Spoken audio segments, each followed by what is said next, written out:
state is here. I didn't say anything. 55 inches wide. That's about 4 inches higher. Which one?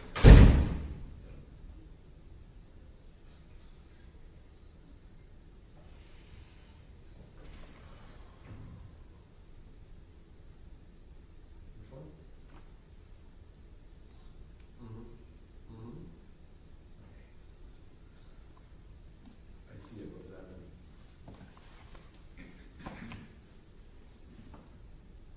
Can't hear you, John.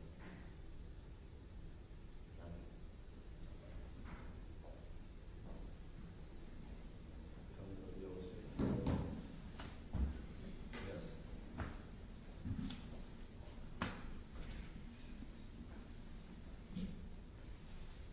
I see it. Yes. What is the C?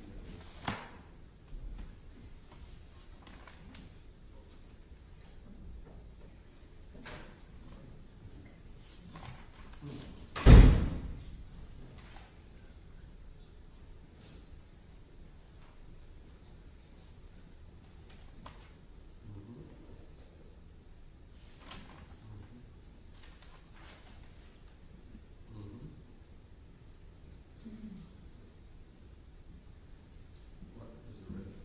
And the red one, does it have a red yellow sticker?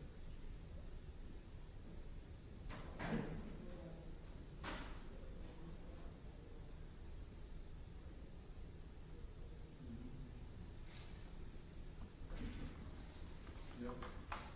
Yeah, triangle, I see it. No?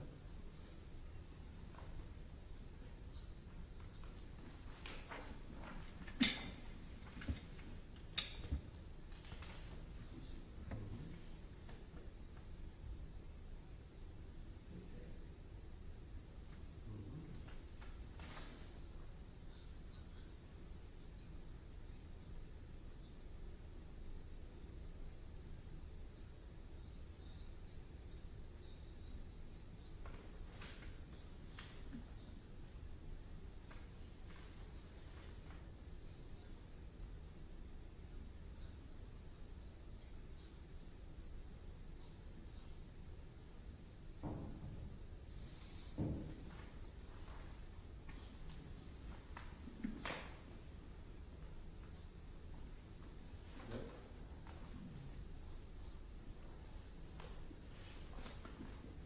Correct.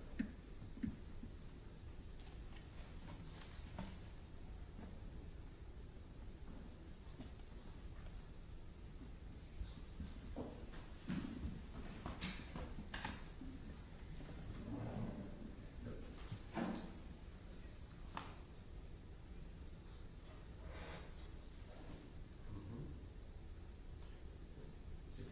Okay. All right, I'm gonna call you when I get out of court, because we're gonna go for a ride up to see the road, so I'll be in the car in about 30 minutes, okay? Well, there, not until 1:30. At 1:30 we have court, but it's not gonna revolve around the issues you and I are discussing. Thank you, bro. Bye.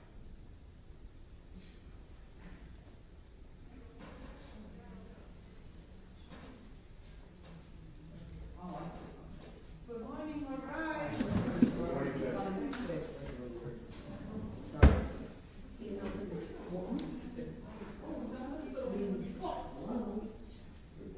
Good morning, everybody.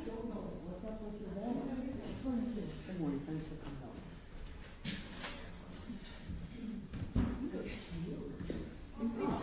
That works. Okay. Give everyone a few extra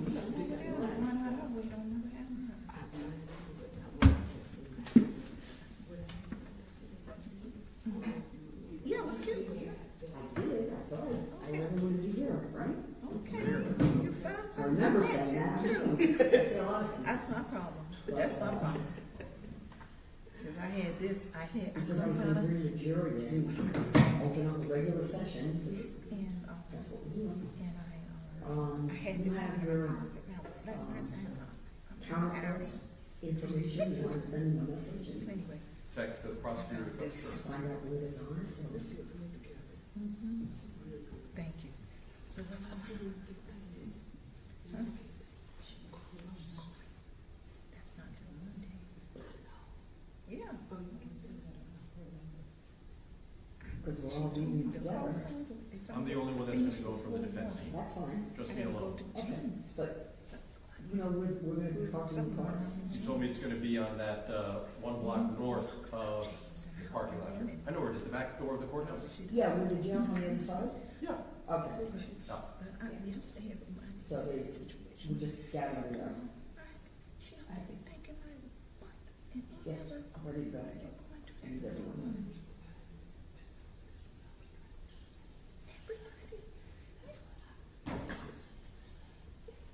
Yes, he's. Because she's too busy pushing pages. Okay, he probably controlled.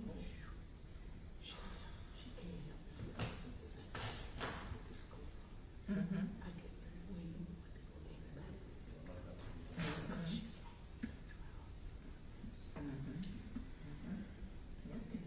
She's going to be something serious, something.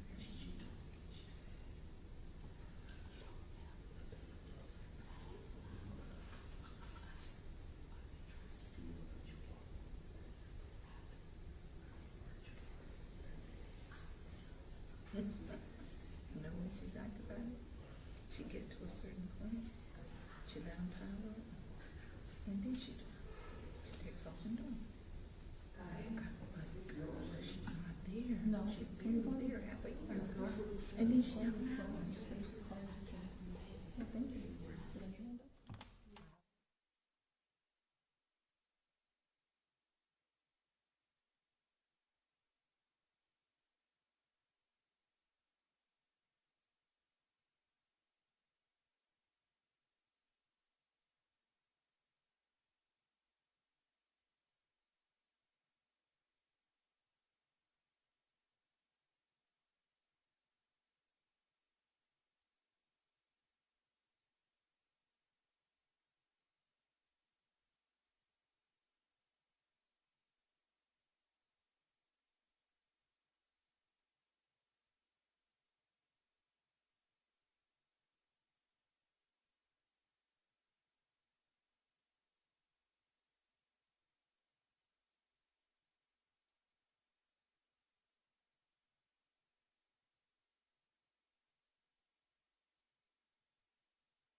State of Florida versus George Pino, floor is announced. Good morning, Laura Adams, Jonathan Borst on behalf of the state. Good morning, Judge. On behalf of George Pino, who's present, Howard Strebnick, I'm alone today. Good morning, Judge, I was contacted by FWC and advised that there are a number of media people at the site where we're going to view the vessel.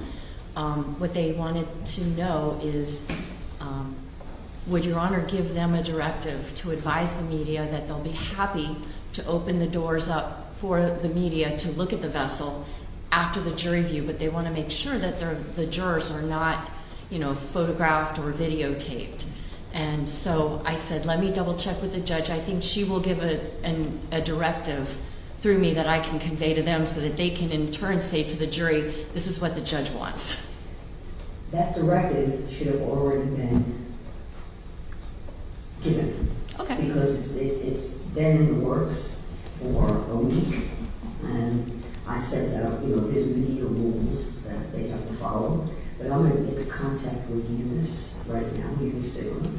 Your Honor, I was speaking with Eunice last night, and she sent out an email either late last night or this morning to all the media outlets, giving them specific directives as to this trip is no different than any other court proceeding, and the decorum and the rules are applicable there as they are here. That they're not to contact any of the, try to make contact with any jurors. There's no statements. There's no interviews. This is purely. You're going to be very insulated. Yeah. Because the way it's set up is there's a gate, it's a lock gate, and from my instructions, they're not permitted past that lock gate. No. Yeah. And according to FWC, once the gate is open, only the small group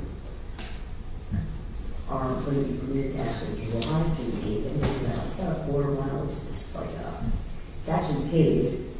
And then I guess you go, what happens after that is you go down another road to get to a clear area where the road is. I didn't do that part, but I suspect that that's how it's set up. But no one's coming past that gate, but the people in the caravan of vehicles are going. That's it. That was the directive. And so they're not going to be able to see jurors getting in and out of that van as far as I understand. And according to the FWC, the boat is nowhere near.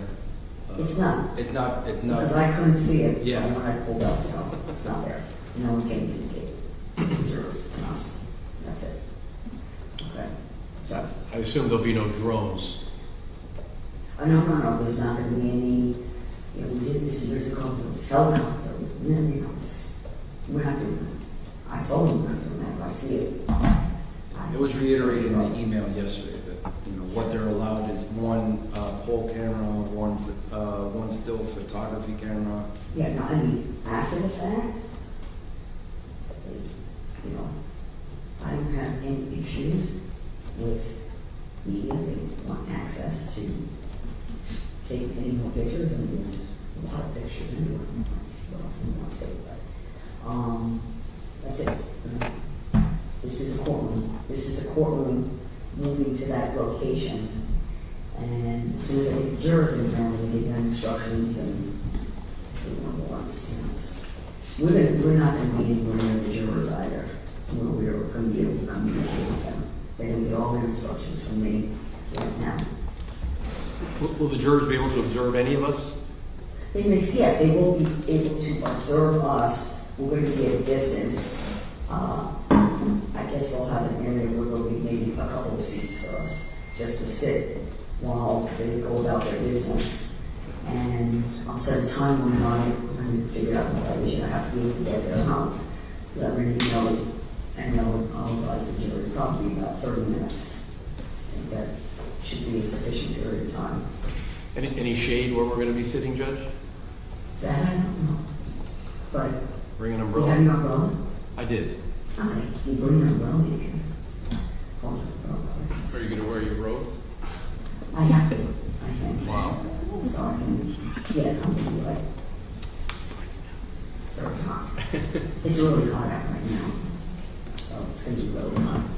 Judge, may I inquire, So, who among us is going? I assume the two prosecutors, and that's it from the prosecution team? It'll just be me, myself. And I thought you'd asked yesterday about what to explain to the jury, and I thought just to say that because it's call it a field trip, it's going to be a limited number of people going, Mr. Srebnick, Ms. Adams, Mr. Borscht, and that's it. That way they don't highlight. that anyone else is not there. Right, so Mr. Pino won't be there, Mr. Shapiro won't be there, there's a whole bunch of people not going, and it'll just make Mr. I'll let them know Pino that. be invisible. It's very restricted, and the purpose is basically just for the jury to see the vessel, have an opportunity to spend a little time walking there. They'll be able to take notes. They can't speak with each other.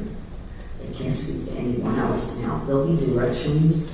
For example, if someone wanted to enter the boat, as we were talking about yesterday, there'll be, I think the FWC, a few of the investigators, or I don't know if it's not just going to be Thompson, I think, right? I'm not sure who's going to be there. He has probably a few people there that would assist them if they wanted to, lift up and actually look inside. Are we ready? I think we are. Yes. All right, let's go to the next thing. All right.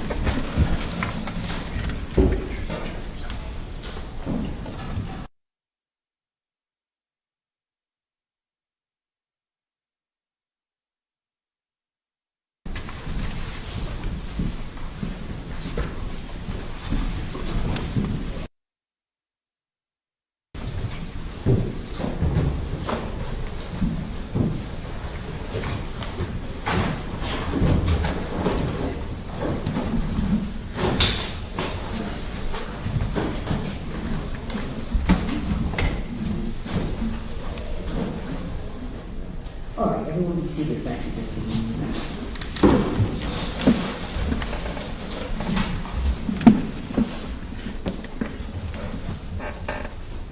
Sorry.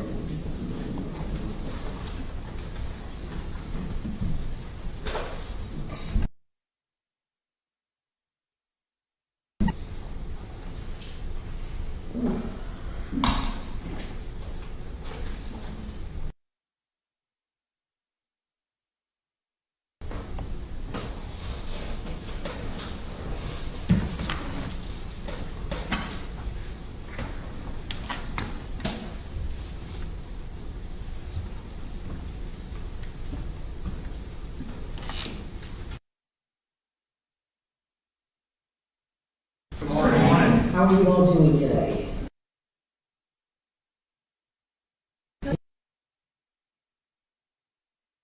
Is it you or in your presence about this case? No. Have you done any research or investigation? No. See anything in the news about the case? No. Read anything in the newspaper?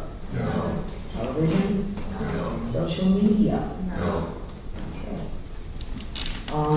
So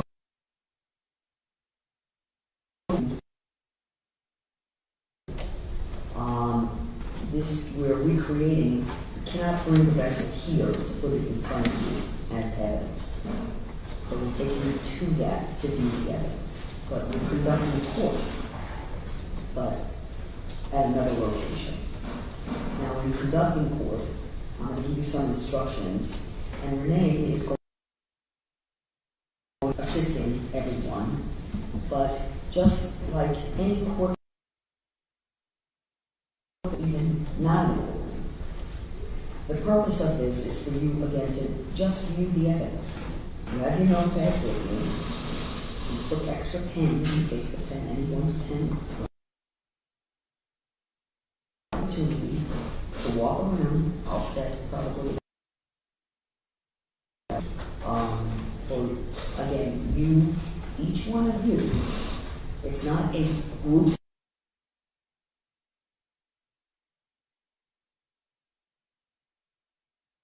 Or whatever information you think might be helpful to you. And you're committed to take notes.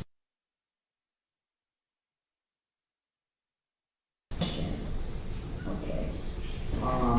You're going to speak with Renee, not in front of any of the other jurors. Just like you would anyway. Okay? but you're not there for any other purpose other than to be able to see the evidence. Okay? There's not going to be anyone's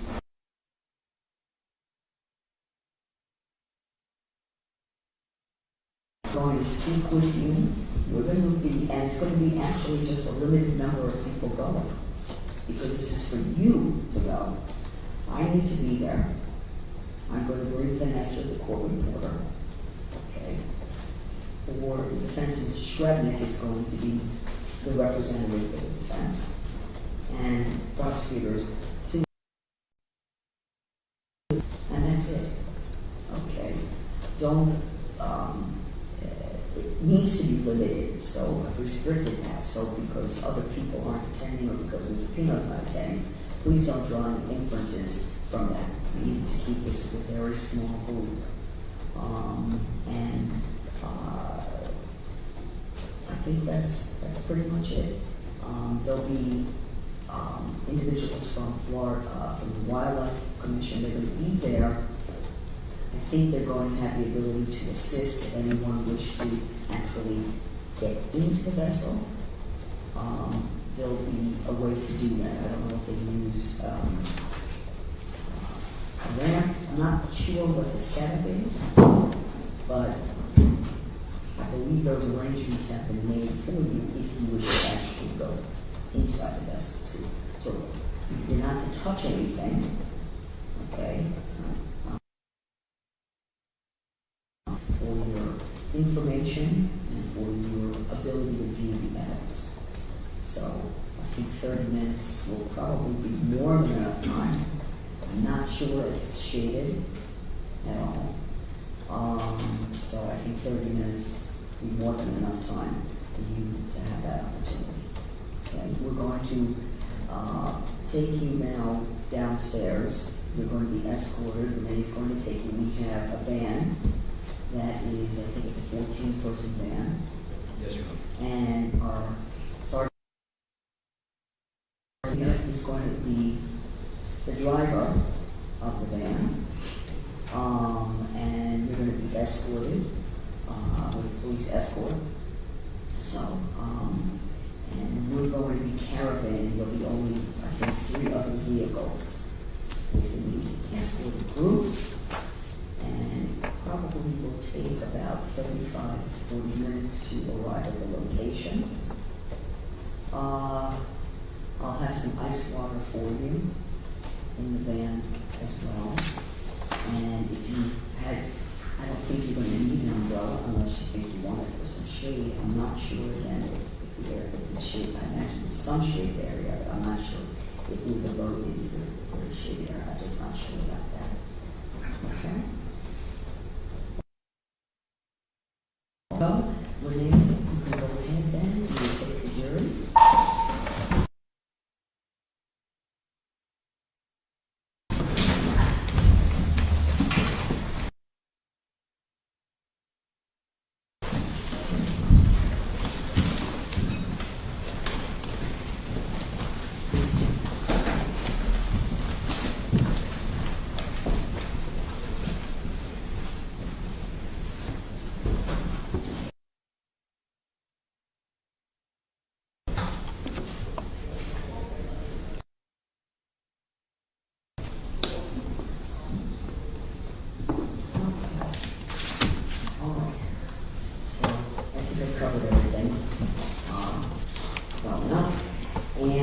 Just going to give them a minute, because I'm going to want to go down the judge's elevator also, so I just want to give them a minute to get down the elevator. If you all now want to go ahead and get to your vehicles, and we're in the building, then we should be able to head out probably about 10-15 minutes. And the afternoon session is at 1:30 p.m.? I set it for 1:30 p.m. I think that we'll probably be pretty good with that. Okay. All right? Okay, very good. Thank you. Any recess?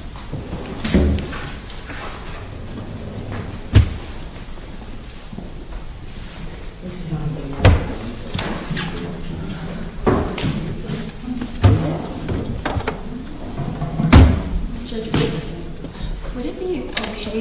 you just left because even though I'm very close physically, the location would be, Yeah. it'll take a long time to get there because of the one-way roads. Okay. Would it be okay if I just left from the state attorney's office parking lot and just I don't went have there? any issue with that. Okay, thank you. Like, what color car is it? It's like a bluish, silverish. What kind? It's like a little SUV. It's a little Toyota Corolla. Where do you want to go? Okay. They're gonna keep the gate closed until everyone arrives. Anyone of us. Okay. And I'm not gonna have the jurors actually go through the gate until I know that We're already. the council Okay. is there. I have a gray SUV.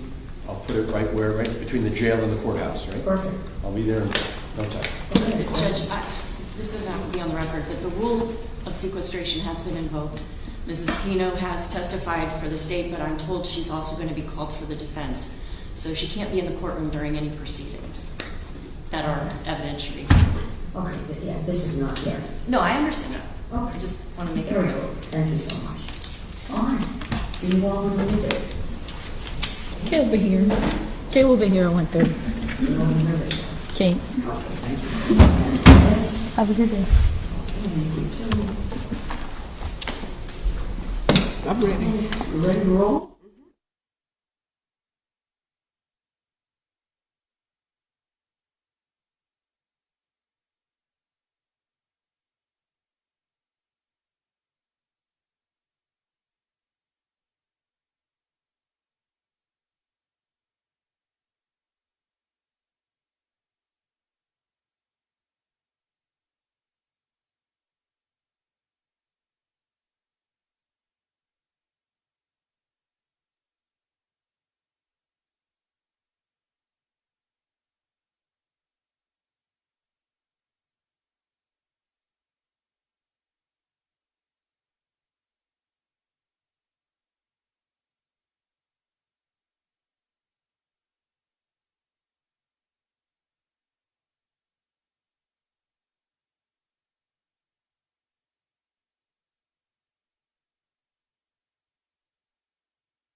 for us in this session, so far as George Pino, unless the parties please to announce.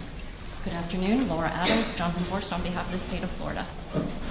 On behalf of George Pino, who is present, Howard Serebnik, Mark Shapiro, Ella Marino, and Janelle Gomez.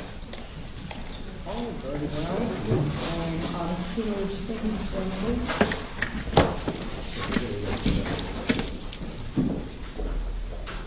Do you swear to tell the truth, the whole truth, and nothing but the truth? I do. You may have a seat, sir. Thank you. Very well, thank you. All right. So, I'm checking with Renee. I think all the jurors are back from lunch.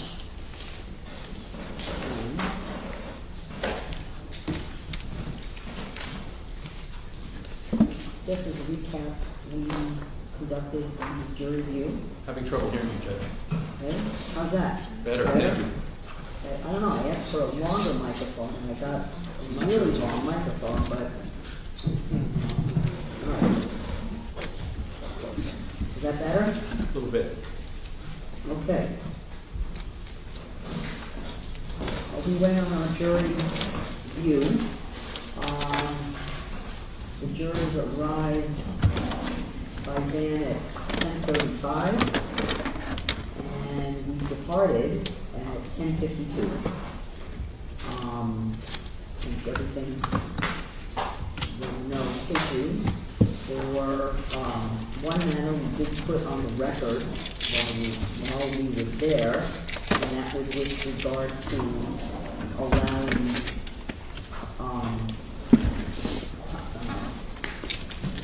Lieutenant Thompson? Lieutenant Thompson to point out and just stand and point to two specific areas on the vessel that had green marking. And that was done, again, we discussed it first, Vanessa was with us, we put it on the record without objection. There were no statements made, no comments made, no testimony, and then the jurors went about their business without discussions. So, I'm double checking, I haven't heard back from the minute.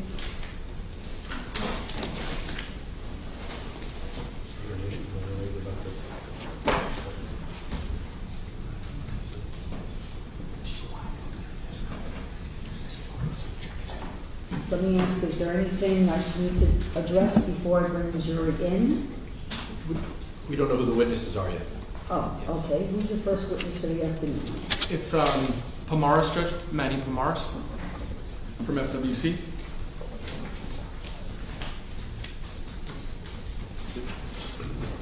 Is he the only one today? Are there others? I don't know who the words called. Lieutenant Kamaris from FWC. FWC, Okay. FWC, Judge, yes. All right.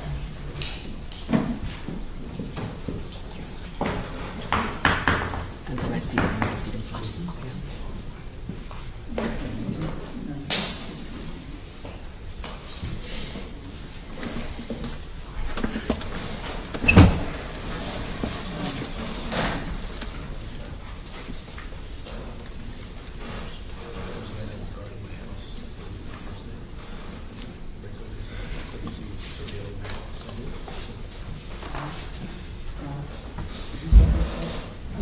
You double check.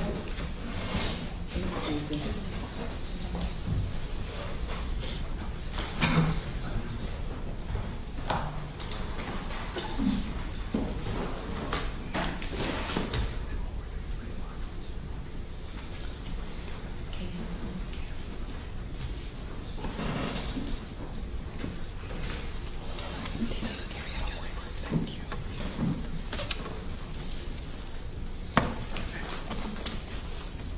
You know who's that? May we inquire if there's another witness after Pomaris, or will he take up the whole day so we can flag any issues? No, I think that we'll call another witness after the lieutenant. How long will this first witness be, you think? Not sure, Judge. Did it time? It's, How long do you anticipate your direct to be, each other? I would say maybe an hour and a half. Okay, we'll be a while, we'll take a break anyway. If there's anything else, then we'll discuss the next witness, okay? I expect to work though till about 5:30.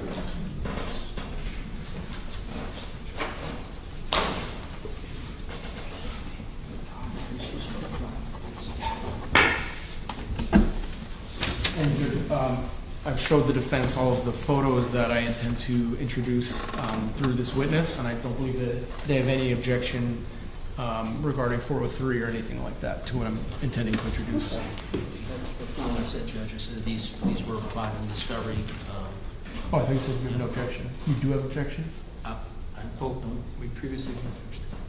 There were. Was it one of those photos, the alcohol? No. I didn't see that. Okay. There, One moment. there is. Well, just so, you know what, when it's time to present the evidence, if you have an objection, you'll make your objection.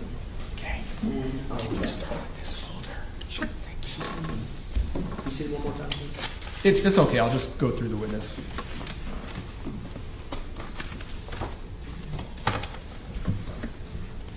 I thought maybe there would be a stipulation, but Well, there might be. They asked for the evidence. I'll just have the witness authenticate it and show it to them in real time, Judge. Unless, you know, All good. I tried to do that, but they didn't want to. So Yeah, that's yeah. okay. Okay, we can do that. Yeah.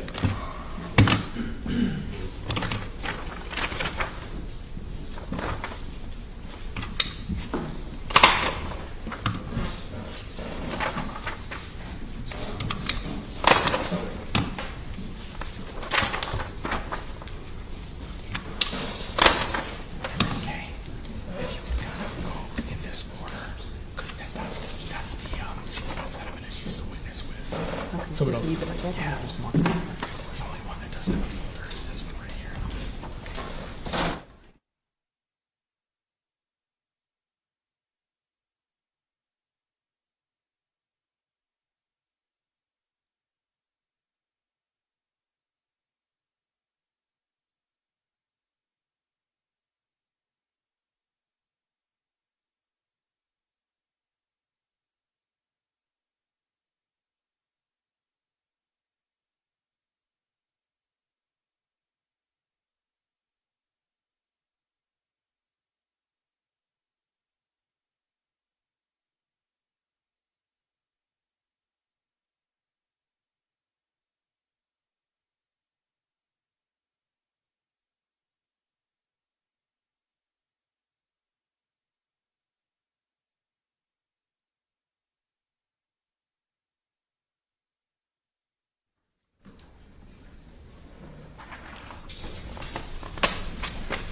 please be seated.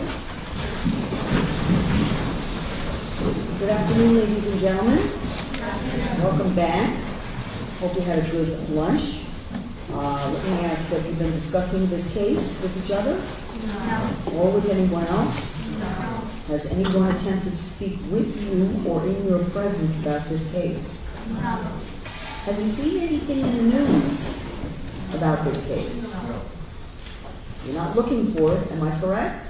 Correct. Have you done any research or investigation to gather information outside of this courtroom? No. Very well. We are ready to proceed. State, you may call your next witness. Yes, Judge. The state calls Manuel Pomares.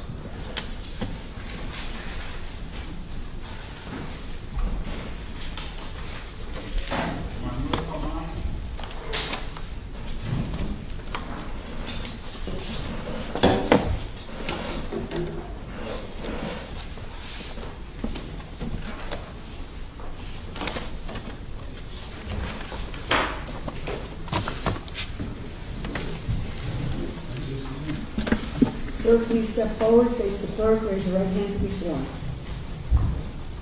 Do you solemnly swear from the testimony you're about to give will be the truth, the whole truth, and nothing but the truth? I do. You may have a seat, sir.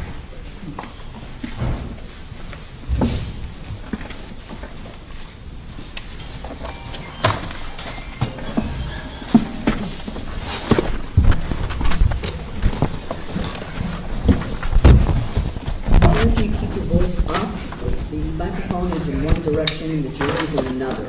So even if you're yelling on each side of this, okay? Yes, ma'am. Thank you. May I proceed, Judge? Yes, sir. Good afternoon, sir. Good afternoon. Can you please introduce yourself to the members of our jury? My name is Manuel Pomares. I'm a lieutenant with Florida Fish and Wildlife. Florida Fish and Wildlife, did you all just host some guests today? Yes, we did. Did you see some of them here in the courtroom? Yes, I do. Was that to see a vessel, a crashed vessel? Correct. The vessel, were you part of the recovery? I was part of the recovery of the vessel. So let's talk about how that happened and the information that you have. Were you working on the day of the crash, September 4th, 2022? I was not working that day when the event occurred. I was notified afterwards. How did you learn about the crash? I believe I was called either to my personal phone or my work phone, notified, and then I would have come out shortly after that on the clock and responding to phone calls and trying to gather information and see what needed to be done at that point. Where did you respond? Initially, I was just on the phone gathering information because I didn't know where to go until more information started coming in. The location of the accident was Cutter Bank, which is a remote area that even if I left right away, I wouldn't have been able to go to. So it was more beneficial for me to get additional information and see what was needed before I left and responded somewhere. So where did you drive to? Initially, I just stayed at the house making phone calls, coordinating. Eventually, I ended up, I believe I went to Walmart and bought water, and I believe one of my counterparts bought food because at that point in the evening, we had to keep officers keeping watch on the vessel because the vessel was overturned in Cutter Bank, adjacent marker 15, and we knew we weren't going to be able to recover it that day, so we needed to maintain custody of the vessel and have somebody watching it overnight, so we had to make arrangements. Okay, let me stop. Sorry. We're going to go slow. You're talking fast, but we're going to go slow, okay? Got it. All right, so you go to Walmart. Correct. Why did you go to Walmart for supplies? Went to Walmart to get supplies, water and drinks for our officers. And then after you get the waters and drinks and food, do you go to Black Point Marina, or where do you go to? We responded to Black Point Marina, and I arrived there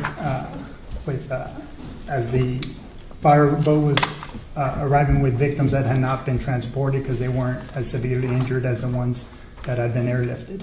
Okay, so at this point, it's dark outside, it's nighttime? That is correct. Okay. Now, as a lieutenant, can you tell me what your responsibilities are? Okay.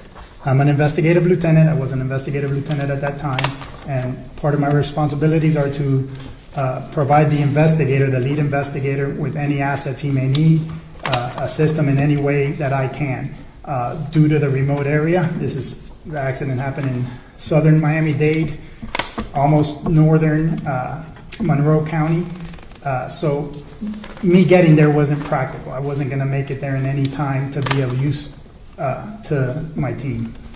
Now, the lead investigator in this case, Lieutenant Thompson, at the time he wasn't a lieutenant, did you oversee him, or is that a different lieutenant?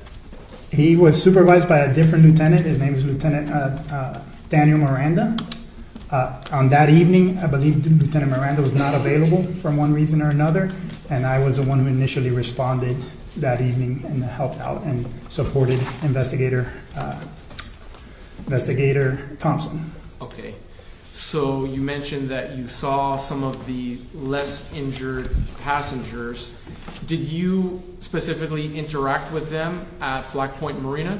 No, I did not. Okay. They were coming off the vessels, going to their family members, and I did not impede in that or stop or take any action in that aspect. So the next day, September 5th, what are your duties? What are your assignments on that day? So I was also part of the dive team. So part of our duties was to document the scene or the crash site. We had come up with a game plan to respond out there on one of our patrol vessels. 3 members of the dive team, I believe it was Officer Saavedra, Oscar Saavedra, Lieutenant Ryan Smith, and myself were dive team members. And there was an officer, I don't recall at this point, that was driving the vessel, shuttling us around. All right, so how do you become part of the dive team? Do you have to be trained and certified? You have to have certification first, and then you have to go through an interview process and be selected. Did you receive all of the necessary training and certifications to become part of the dive team? Yes. And just as an aside, how long have you been with the Florida Fish and Wildlife? I'm in my 29th year. Formerly, the agency was called Florida Marine Patrol. In 1999, 2000, the voters of Florida decided to merge the Florida Marine Patrol with the Game and Fish Commission, and now we are the Florida Fish and Wildlife Conservation Commission, FWC for short. So do you have a long or many years of experience diving? Yes. So in preparation for a dive, I imagine, do you have to put on a suit? Or what do you wear? In this case, we didn't have to put on a suit because there wasn't contaminants. We have to put on dive gear, which is a BC, a dive tank, regulators. So all that had to be loaded on the boat because obviously it was far away from the mainland. So let's break that down. Can you explain what that equipment that you just referred to is and how it assists you? Absolutely. So it's scuba gear, self-contained underwater breathing apparatus. So it's basically a BCD, a buoyancy control device that inflates to help you control buoyancy. Okay. You need to put that on. Behind that holds a dive tank, which has your air supply. And then you have regulators that bring the pressure down from what's in the tank to something you can actually breathe, to be able to breathe underwater. So. And do you have to regularly receive additional training, either yearly or anything like that? Yes, we typically try to do it monthly at minimum. Sometimes we don't because there's call-outs and other situations where we dive more often than that, so it all depends on what is occurring in the field. So where do you leave to do the dive? Where do you leave from? I believe we left from Coconut Grove and loaded on my patrol vessel in Coconut Grove and responded from there. And, we've heard testimony about Cutter Bank. Did you know where in Cutter Bank the wrecked vessel was? Yes. And I think earlier you mentioned that FWC, did they make arrangements for there to be somebody who had eyes on the wrecked vessel from the time they learned of it to the time you got there? Correct. And why was that important to sort of have a babysitter for the crashed boat? It's important to maintain chain of custody, make sure nobody messed with the vessel or took anything from the vessel. It could have also been a navigation hazard. People that navigate that area might not know it was there, especially at dark, and somebody could have run into it. So was that a priority for FWC to make sure that happened? Absolutely. Okay. So when you arrive at the area of the crash site, what do you see? There's an FWC vessel. There's also Miami-Dade vessels because Miami-Dade was assisting us with their dive team to facilitate being more efficient. And is that common that Miami-Dade would assist FWC in a dive like this? Yes, multi-agencies come together to help in situations like this, whether it's a crash or a significant event. We often work together. Okay. So had you been to Cutter Bank before? Yes, I've patrolled Cutter Bank before. All right. And I know the jury has heard this description a few times, but can you just briefly describe what Cutter Bank looks like and the markings? So Cutter Bank is a narrow channel. I describe it best as a funnel. If you're looking at Biscayne Bay is very wide north of that point, so the channel markers are spread apart and you have deeper water. So navigation north of Cutter Bank is more lax, if I could describe it that way. You're not as worried about running aground or having to go exactly in the markers. When you get to Cutter Bank, if you think of it as a funnel, you've got to go through this corridor where you have flats, very shallow water on both sides. So you really have to pay attention when you're going down or through Cutter Bank.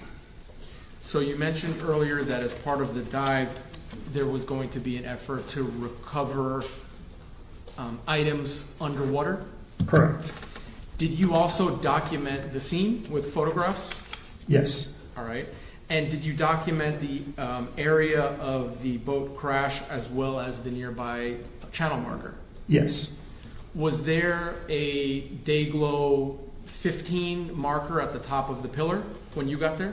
No, the day boards, which would have been number 15, it's a green square, and there should have been 2 of them on the top of the marker so that if you're navigating from north to south, you could see one, and it tells you the east side of the channel. And then if you're navigating from south to north, you would see the opposite one as you're traveling northbound, and it'll let you know the east side of the channel. Okay. I'm showing the defense 2N and 2Z for identification, if they could take a look.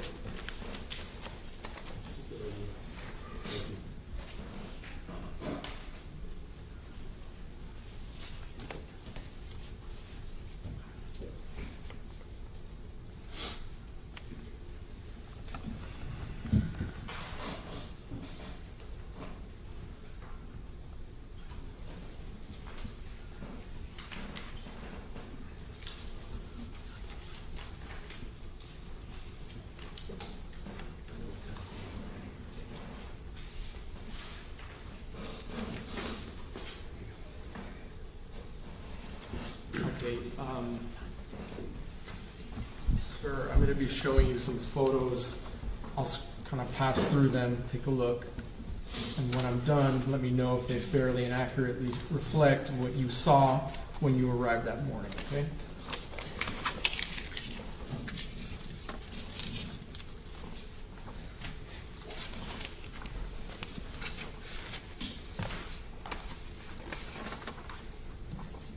Do they? Yes, and I arrived, I believe, around noon or shortly after noon, just to clarify. Your Honor, I ask that 2N through 2Z be introduced into evidence. No objection. Thank you.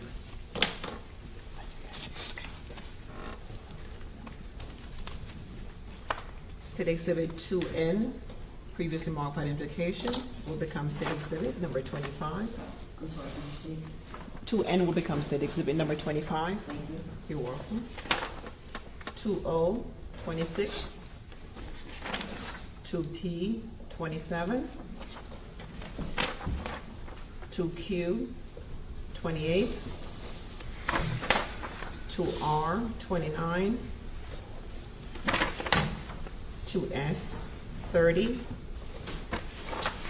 2T, 31. to U, 32, to V, 33, to W, 34, to X, 35, to Y, 36, and to Z, 37. Thank you, Madam.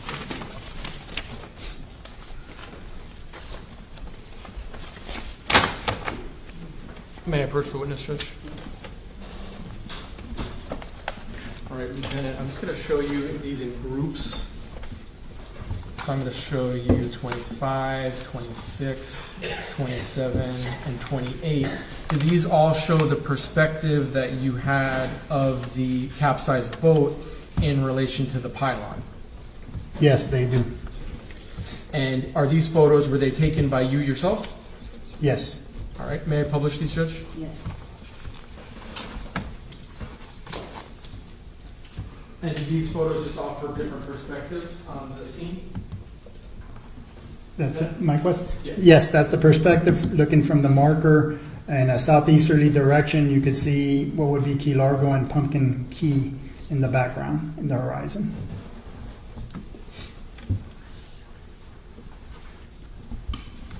Are you able to approximate the distance of the capsized boat to the pylon? It was several hundred yards. I don't remember the exact, if we have an exact distance. I believe on one of the images, there could possibly be a distance in a Google Earth image. All right, and now I'm also showing you states 29 through 37. Are these various perspectives of the piling? Yes. And what is this made of? The piling is a steel pipe. If you can picture a telephone pole, except instead of wood, it's steel. It's a pipe, and it's hollow in the center. Does this go all the way to the sea floor? Yes, that's hammered into the bottom, and that's what keeps it erect. Part of it is under the ground. Then you got what's not visible, that's below the water to the ground, and then you have what remains above the water line. And who installs these? That would have been probably Coast Guard, because it's a intercoastal waterway channel marker. There's sort of like a whiteness at the top of it. What is that? That is the feces of birds, water birds that land on the top of the You marker. could say bird poop if you want. I was trying to be more professional, but that is the birds land on there. They go to the bathroom, and it ends up making those marks on the piling. And I should ask you, what is supposed to be on top of this? On top of that, if you look at may I look at them? Yeah. If you look at the markers, you'll see there's like a rectangle in the middle of the feces, and that would be where there would be a day board flush against one side of the piling. And then if you look from the south coming north, you would see the same thing. The best I could describe it is a rectangle where there's no feces, and that's where the day board would be. That's why there's no feces there. So basically, So there's no white. there's going to be a day board on one side, a day board on the other side, and the pylon in the middle. Correct. And how are the day boards connected to this? There's bolts and brackets that basically, the day board is made out of wood, and in this case, because it's a green, it's a square, and they're bolted to each other, kind of sandwiching the two boards to the piling. All right. May I publish some of these, Judge? Yes. All right. And there's a variety of perspectives.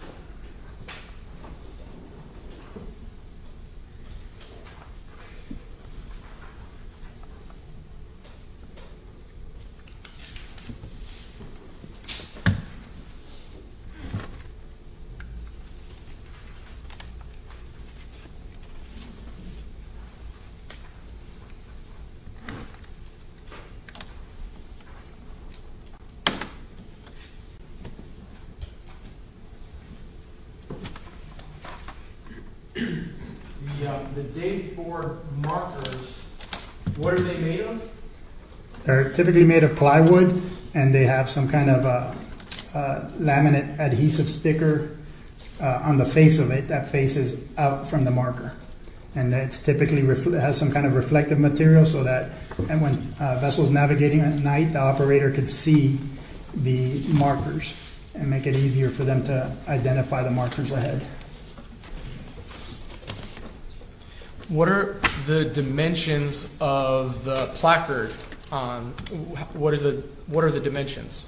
I contacted Coast Guard and they advised me it would be 3 by 3 feet by 3 feet. And I brought a piece of cardboard. Wait. Oh. I'm showing the defense what's marked for identification, 3A through 3H.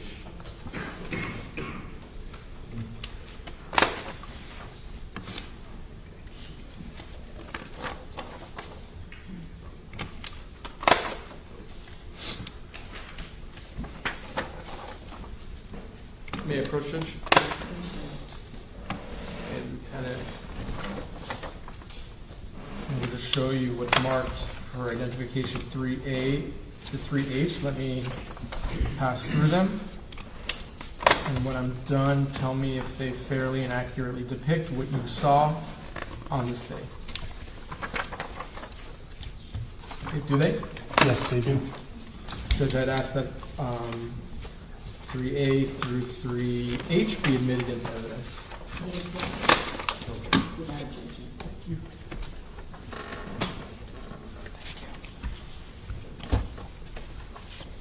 State Exhibit 3A, previously marked for identification, will become State Exhibit number 38.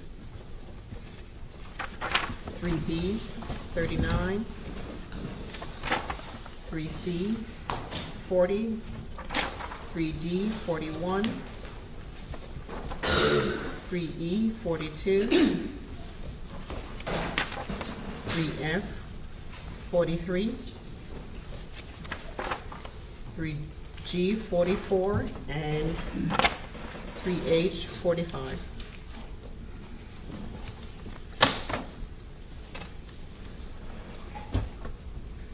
Thank you. All right, so Lieutenant, I'm going to ask, with the court's permission, if you could step down and help me publish some of these photos with the jury.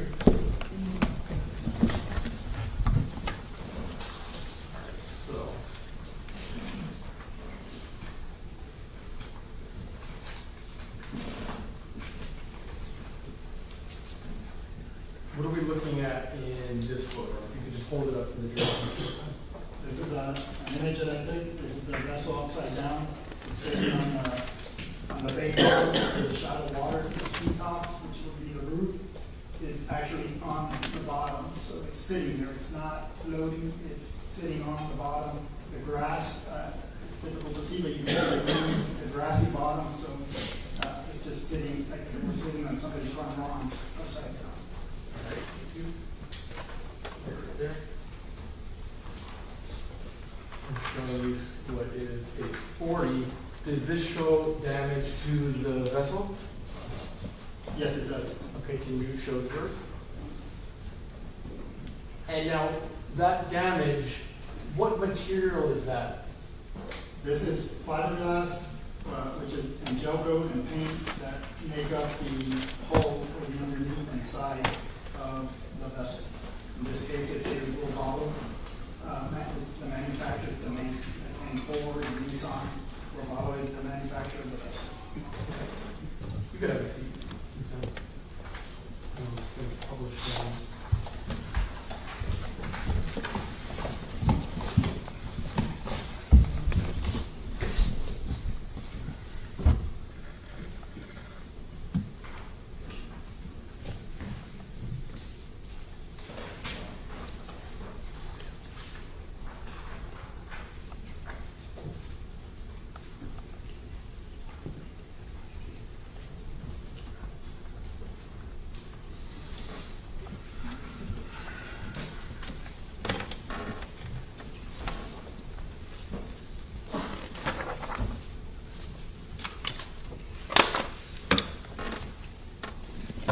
All right, so we've gone over the documentation of the pylon, the capsized vessel.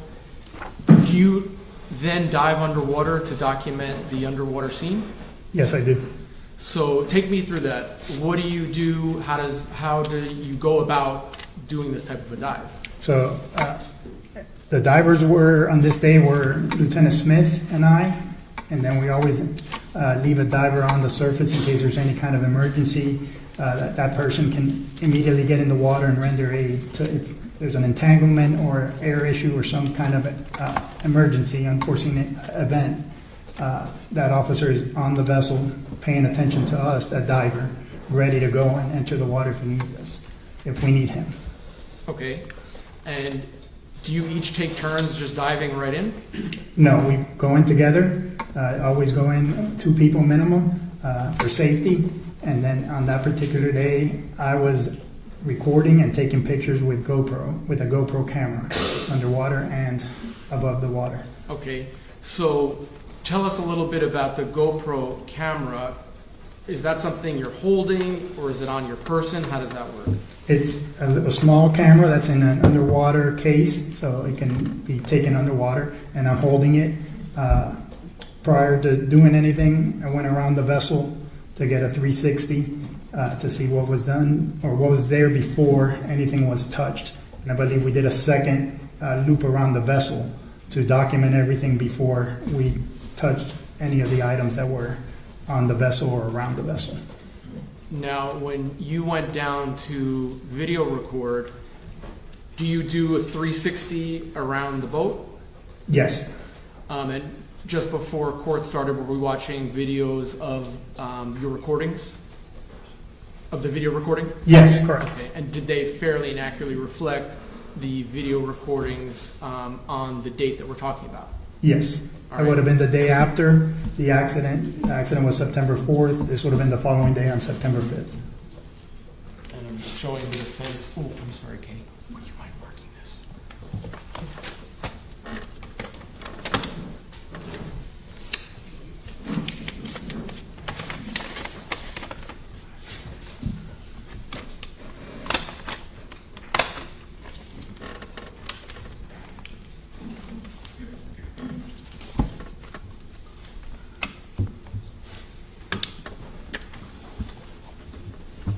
Showing defense for arm.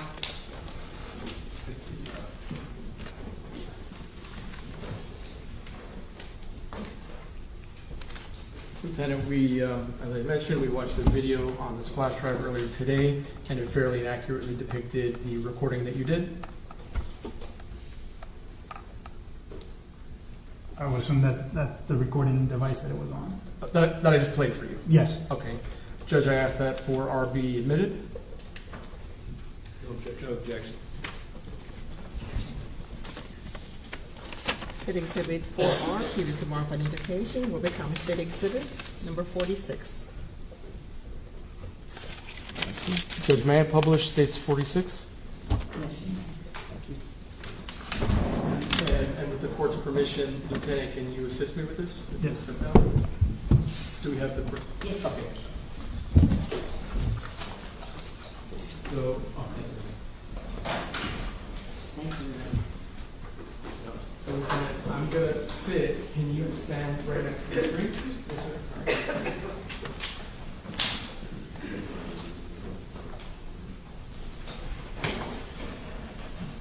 All right. Stand.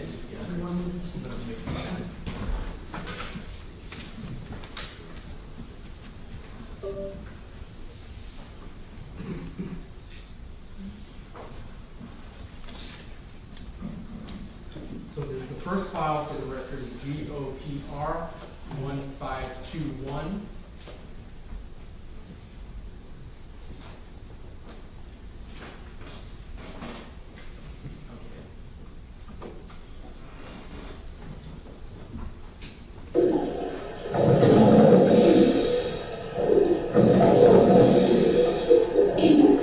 Okay, so I'm going to pause the video here. What are, actually it's kind of hard to see. Let me keep going.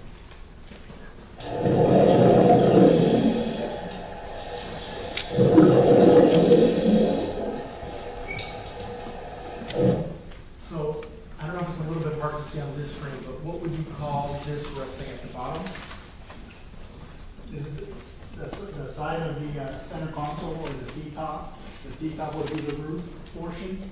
The center console is the fiberglass cube where the steering and the screens are. And so this T-top, is this where the captain of the vessel would be when they're operating? It would be behind it, behind the steering wheel. It's hard to tell exactly what direction that.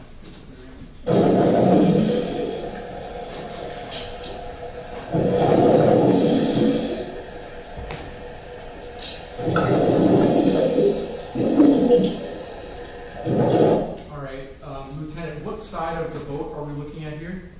Here you're looking at the vessel upside down. This should be the starboard side. You can see the damage, which is all on the starboard side.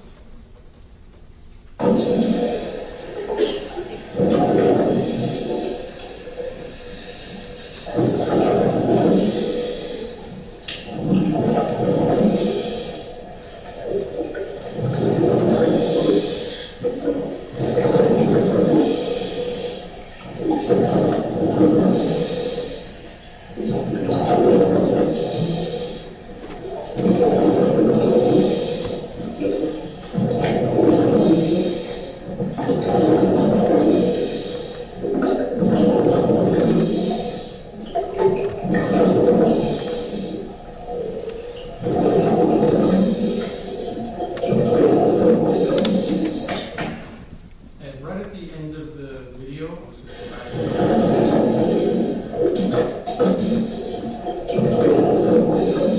So what is that we're looking at the back? This right here?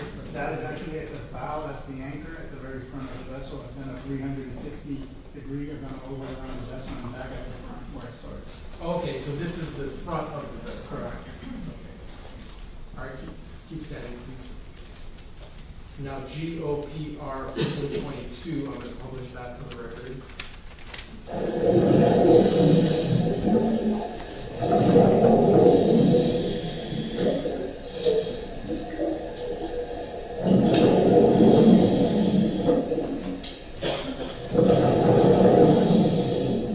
Are you able to tell what that is right there? And I'm pointing at the bottom of the screen. This is a compartment that's on the side, a panel that's been dislodged due to the damage. It's in front of what is the console here. Since it's upside down, it will be on the side based on the angle I'm taking the picture of. Okay. The video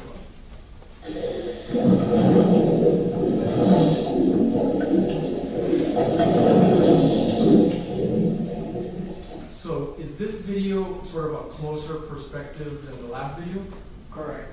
This one's more trying to get closer into the vessel. The other one was like further from the vessel itself.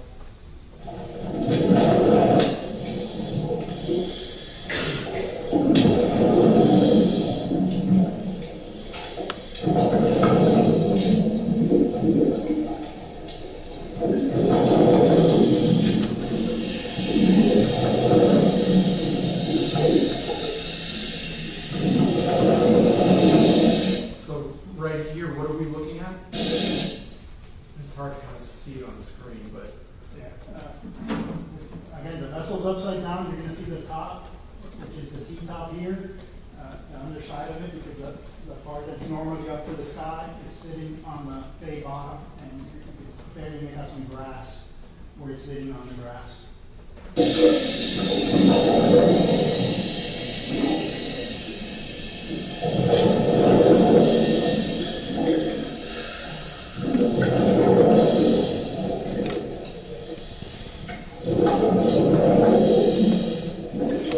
are you able to tell what area we're looking at here?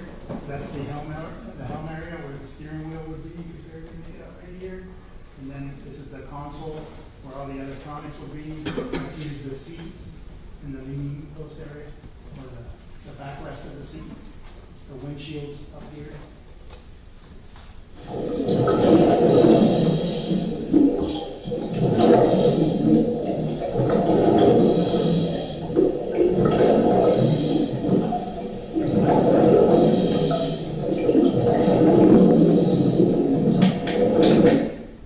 Thank you. Lieutenant. Have a seat, please.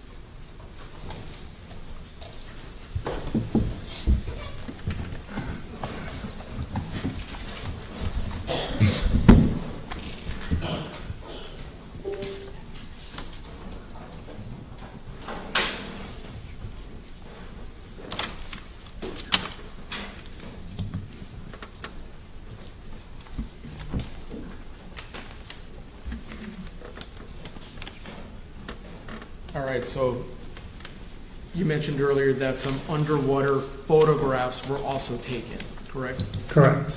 So I'm showing the defense has been marked 3I through 3R for identification purposes.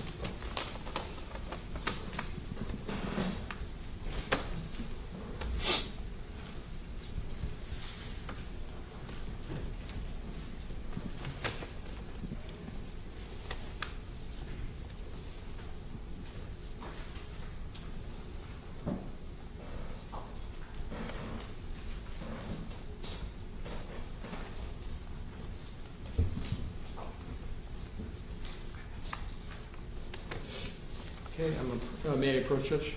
Yes, 3I through 3R. I'm going to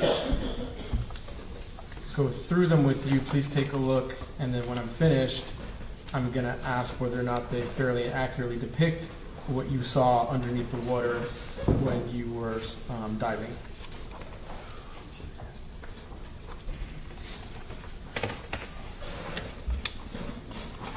Did they? Yes, they do. Judge, I'd ask that 3I through 3R be admitted.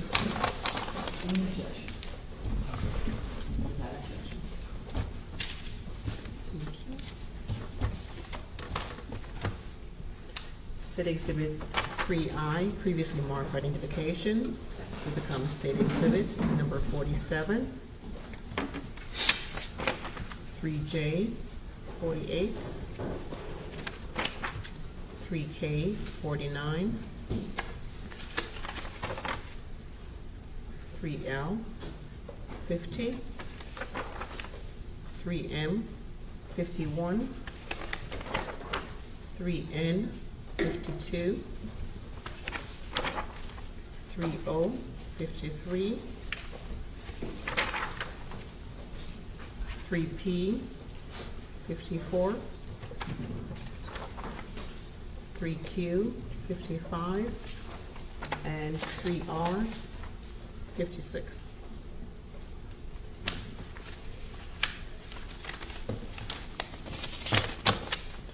Clerk. And Judge, same request if the witness can assist me in publishing. Yes. Thank you. All right, so Lieutenant, these may actually be a little bit more visible than the video.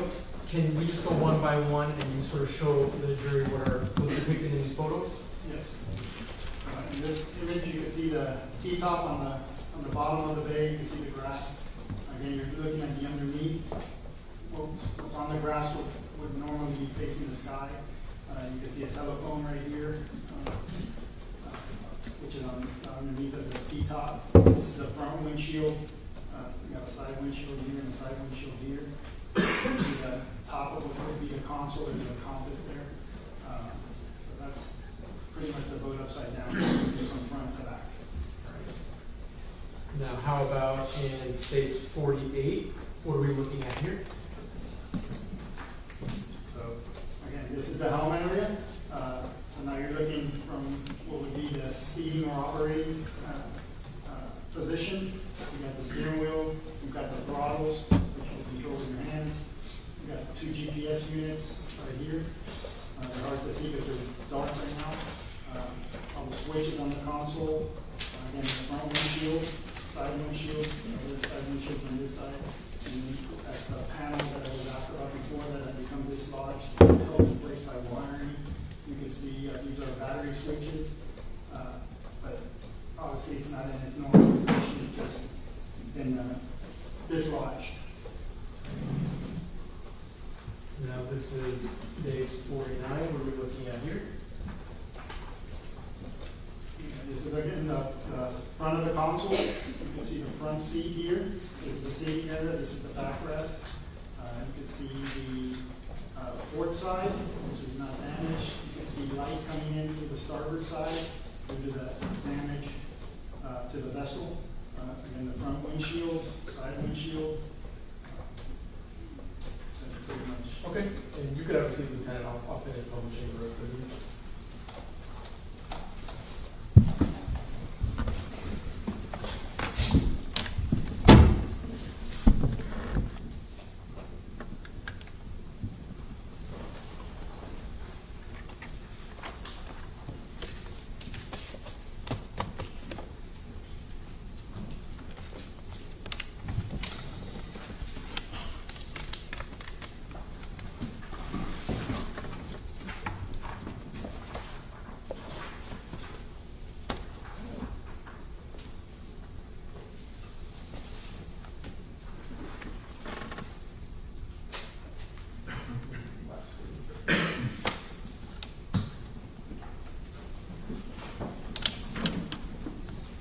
because the boat is upside down, Lieutenant, I guess a better way to see everything as what it really is to kind of like flip the picture.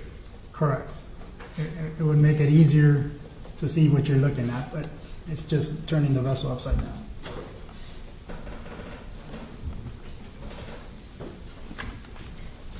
Now,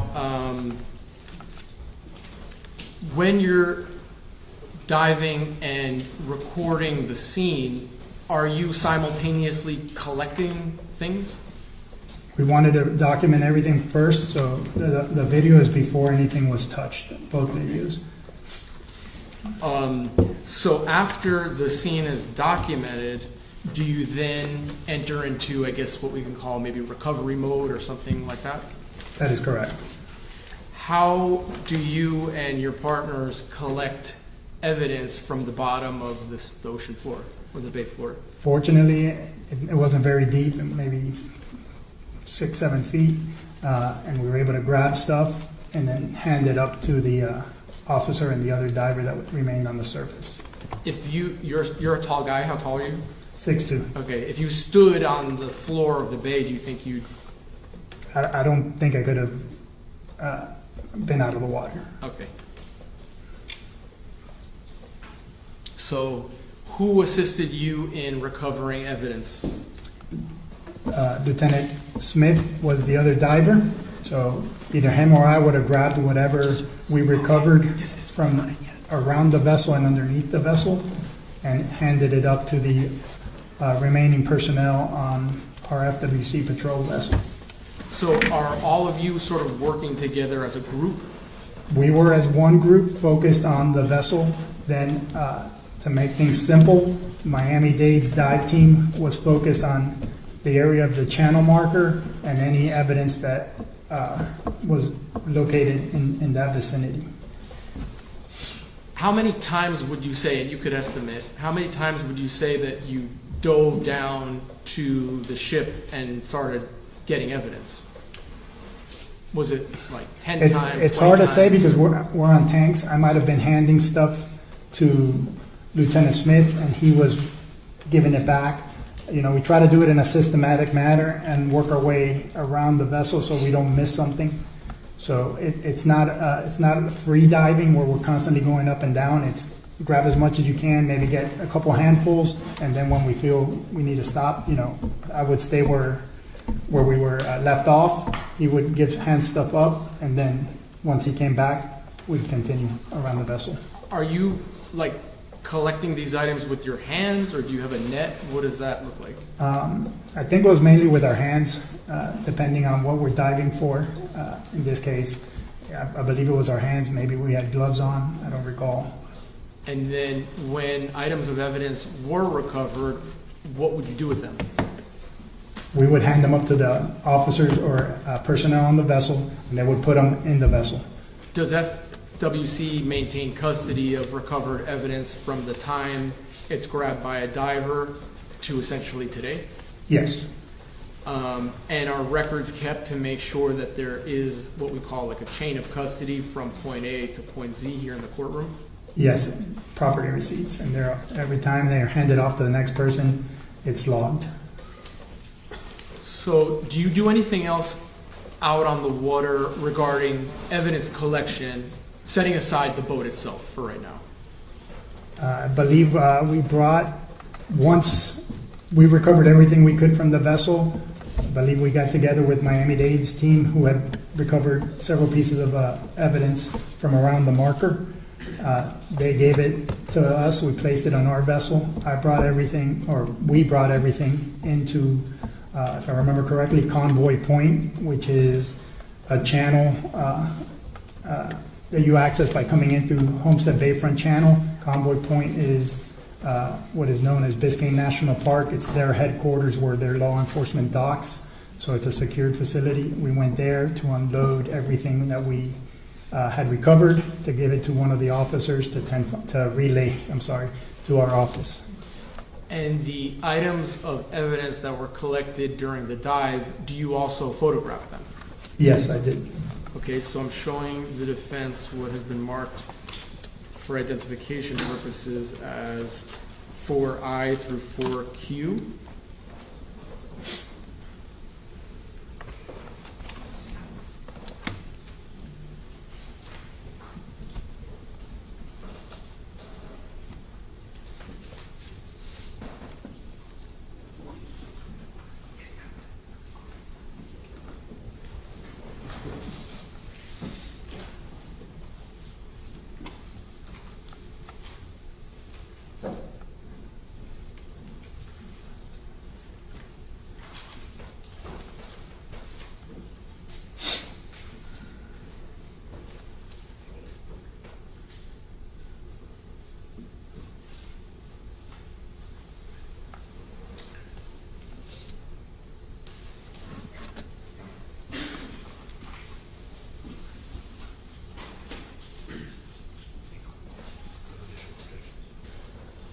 There's no additional objections, just preserving a prior objection we did. All right, so this is 4I through 4Q, Lieutenant. I'm going to scroll through just like I did before. And when I'm finished, can you just let me know if it fairly and accurately reflects the items of evidence that you and your partners collected on September 5th, 2022?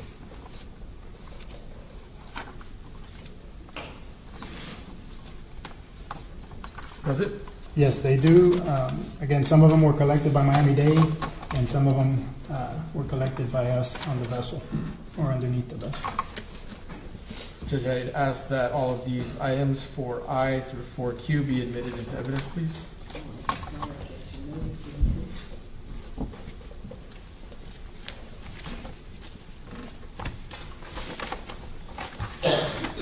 State Exhibit 4I, previously marked for identification, will become State Exhibit number 57. 4J, 58. 4K, 59. 4L, 60. 4M, 61. 4N, 62. 4O, 63. 4P, 64. And 4Q, 65.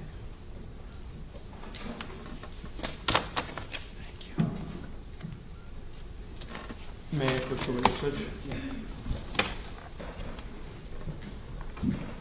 So, Lieutenant, I'm showing you first states 57 as well as states 58.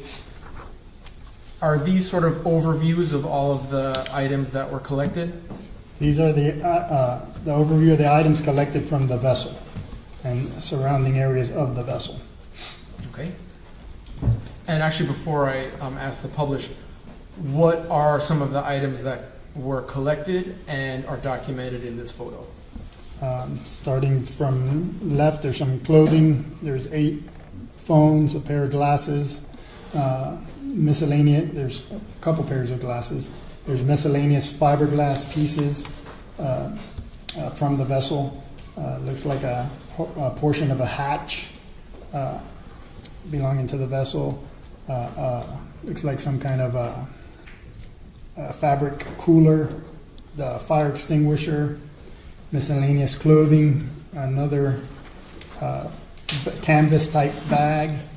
There's a couple of Yeti type tumbler cups, and a couple of Trulies and a Bud Light can. Did you say Yeti type tumbler? Yes. Okay. May I publish that, Judge? Yes. And where were these recovered from? They were either underneath the vessel or around the vessel.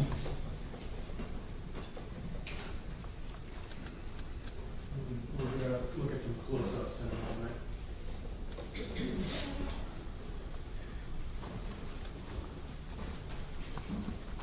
You mentioned cell phones and glasses. I'm showing you what is marked states 60, 59, and 61. Are these the cell phone and glasses? It would have been, these are the ones we recovered. I believe these were around the marker by Miami-Dade.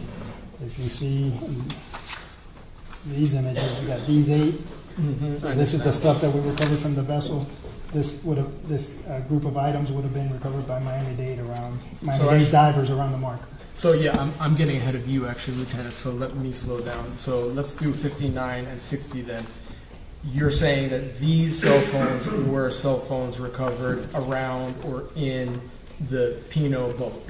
Correct. And that was recovered by FWC? Correct. Okay, may I publish that, Judge?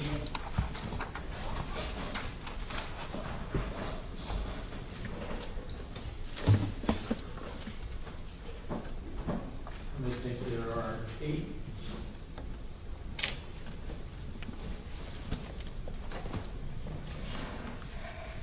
And so moving on to what I was getting ahead of you on, in states 61, 62, and 63, are these the cell phones that you said were provided to you by the Miami-Dade diving team and then you took custody of them? That is correct. And in this image, you have, again, a tumbler type Yeti style stainless cup, 4 pairs of sunglasses. We've recovered a couple gold colored earrings and 3 cell phones. Okay. May I publish them, Judge? Yes.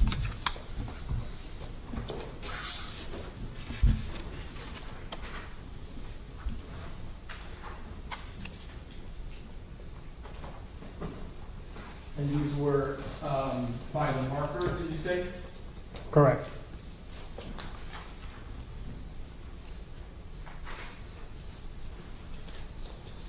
Were there also some IDs in one of the phones? Several of the phones we were able to identify because they either had little pockets or between the phone and their cases, they had identifications on them. Okay. Now I'm showing you what's in evidence as state 64 as well as state 65. What do these photos depict? These photos depict pieces of fiberglass, pieces of the hull of the vessel damaged in the impact that were on the bay bottom. Again, recovered by Miami-Dade divers. You also have a portion of a day placard that was with a bolt that is what kept it on the bottom. Since the placard is made of wood, it would have floated away if it wasn't for that bolt. We're going to go back to that. Before we go back to the marker with the bolt, where was this located? Was it around the boat itself? I believe this was all around the marker. Okay, the marker. The marker, correct. All right, may I publish that, Judge? Yes.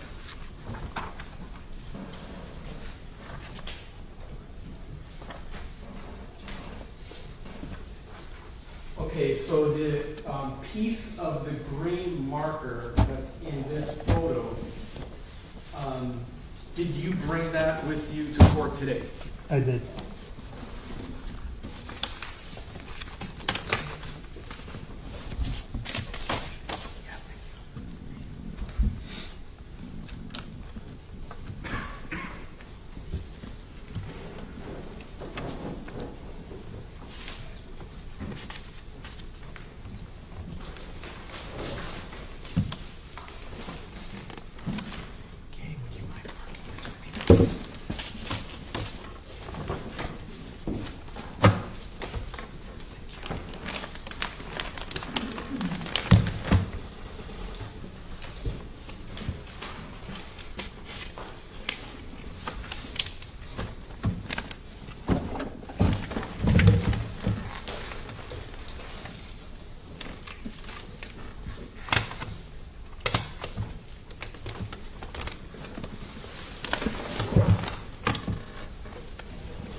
Lieutenant, I'm showing you what's now marked for identification as 4S.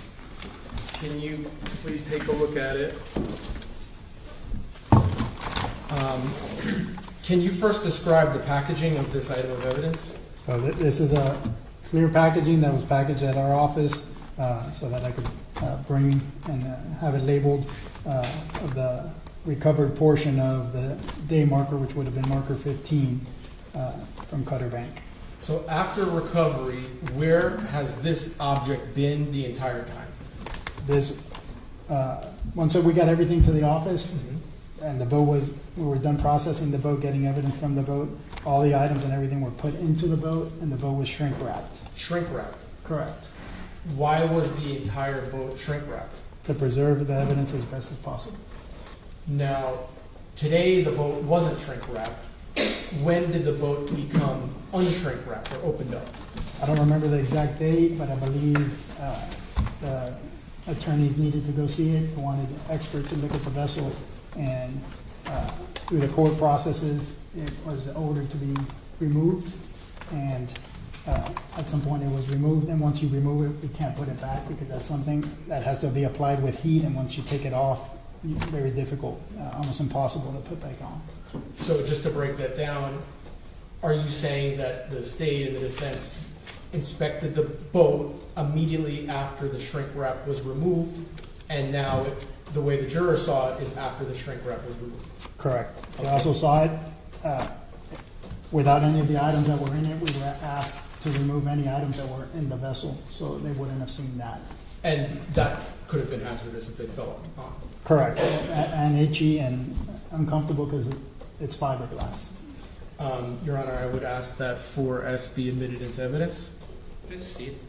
Oh, sure. So, I'm sorry for interrupting you. That's okay.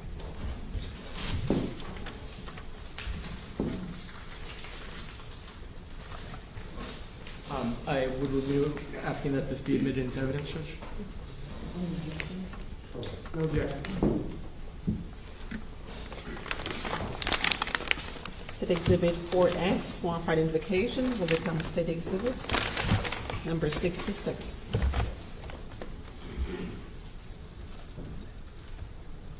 Thank you. And if the witness could step down to help me. All right, Lieutenant, so I'm going to hand the marker to you. Can you sort of explain how it's made, what the bolt is, if you could do all that, show it to the juror? So what you're looking at is a portion of the dayboard or marker. It's a corner portion. You can see that a straight edge here and a straight edge here. I don't know which corner, but it would have been a square. The green tells the operators of the vessel what side of the channel you're on. In this particular case, you're on the east side of the channel. The green, they have numbers also, so that you know as you're looking at a GPS or a chart what actual marker you're at, and then that helps you identify which way you're going when the next marker is in sequence.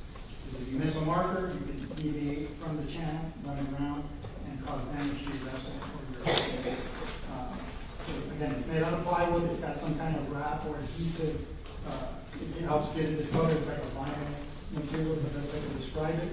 You see that there's a bolt here, and that is what actually kept it on the bottom, because it being wood, it would have floated away like the rest of the marker probably did, because once we got there, there was no day boards. So the environment we work in is a dynamic environment. It's not like on land when something lands, it's going to be there. On the water, it's very different, especially if it floats. Either the current or the wind and the waves would take it away if it floats. So in this particular scenario, this rod, which is what holds, as I described before, we got a pipe like a telephone pole, and you've got two pieces of wood. A rod goes to the sides, holding one to the other and sandwiching, keeping them affixed to the pipe. Once the boards were broken and destroyed in the meantime, obviously they came apart and wood floated away. Fortunately, the weight of the rod was overcame the buoyancy of the wood and kept it on the bottom near the marker where daggers recovered. Thank you, Lieutenant. You can have a seat. May I publish this, Judge? This is States 66.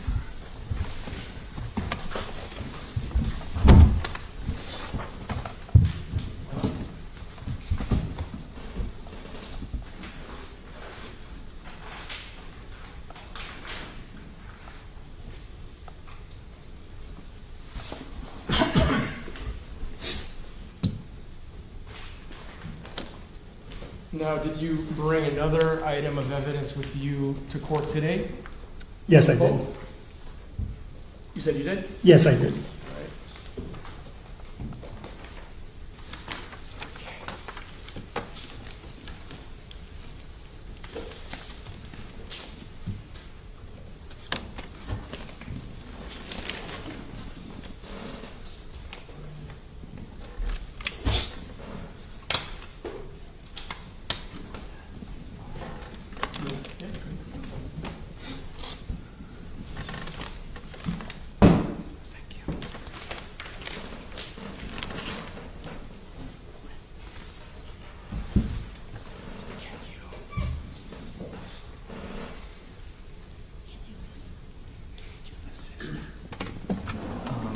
I'm showing the defense was marked for ID 4T.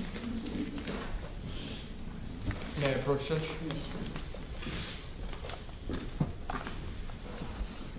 Lieutenant, you mentioned that, before you do anything, you mentioned that you brought another item of evidence with you here today.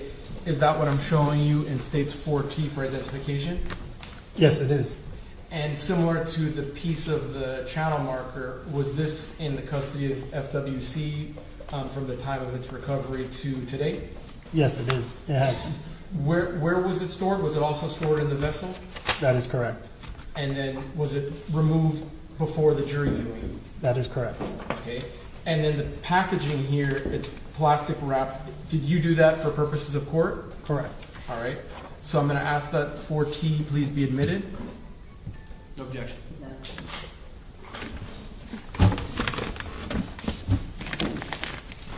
State Exhibit 4T, modified identification, will become State Exhibit number 67.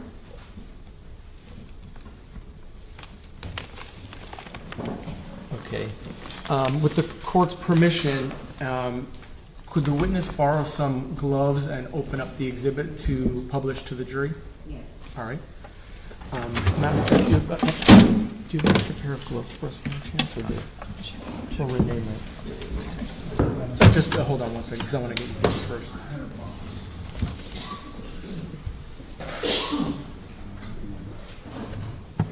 I'll bring you another box for you.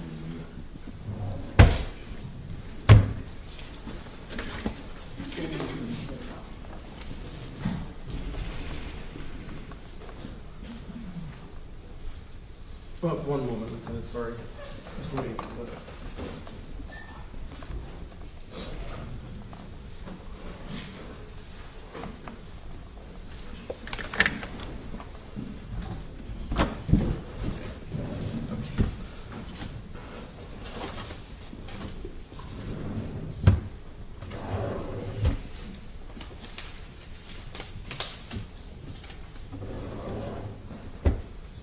Maybe while we're waiting, I can move on, Judge, actually, and then we'll come back to this. So, Lieutenant, prior to court, we spoke about the dimensions of a channel marker. That is correct. Did you bring something to use a demonstrative aid to show the size of the channel marker? Yes, I was able to determine the size of the day board or day marker, and it was 3 feet by 3 feet. All right, and so I can mark this even though it's just going to be a demonstrative.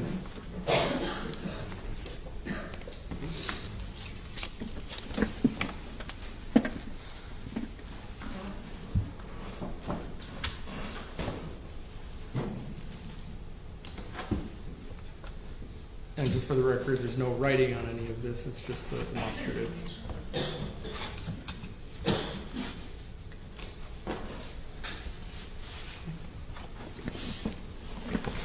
So, Lieutenant, I have, well, showing the defense. I'm showing you for you as a demonstrative. Is this the size of the channel marker 15? The day board, that would have been the size of each of the boards that goes on the pipe.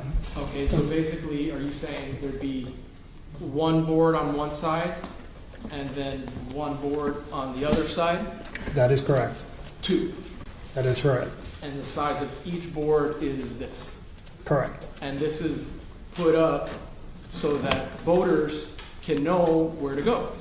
That identifies the channel and that aids the boaters in staying within the channel, and it's maintained by United States Coast Guard. And is this in day glow green, the real one? The real one would have some kind of reflective green to make it easier to identify at night in the darkness. Okay. All right, so I think we have the gloves now. Are they gonna fit you though? One size fits all. Ms. Adams was suggesting that I do it, but you were here. You're okay with it? Yes. They're a bit thin. You might want to double them up if you're going to grab the fiberglass. I'll just grab the fingertips. And this is just since the plastic was a little bit, obstructing it, could you take the item out of the plastic and show the jurors? And for the record, it states 67. And just be careful because it's fiberglass. I'll hold it for you. So if you could show the front first and then the back. You want to describe it? Yeah. So that is what would be the starboard side of the vessel. You can see part of the manufacturer that says Robalo, and it's the same color as the hull. And then this will be facing the inside, that typically wouldn't be exposed. All right. This is again, one of the many items that will be covered around the marker. Okay. If you wouldn't mind putting this back. And while you're doing that, if we could just do the same thing with the piece of the channel marker that states 16. I can show the difference again. It states 16. I am 66. Okay. I'll take this back for you. And would you mind opening up state 66, please?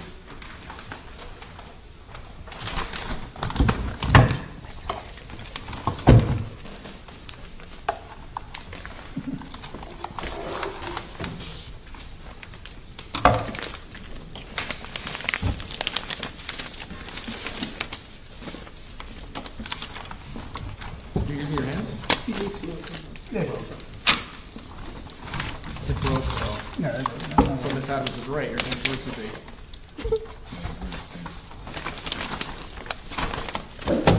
Okay. And again, now it's out of the packaging. This is state 66.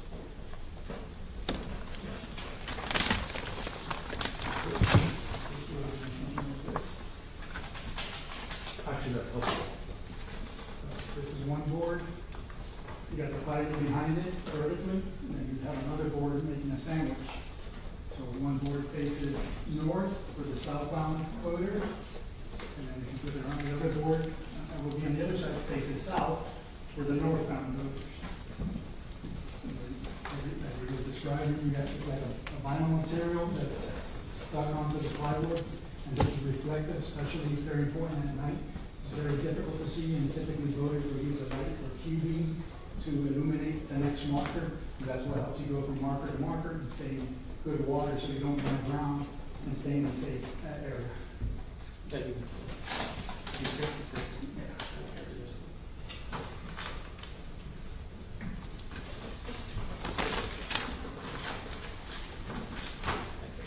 Good to see you.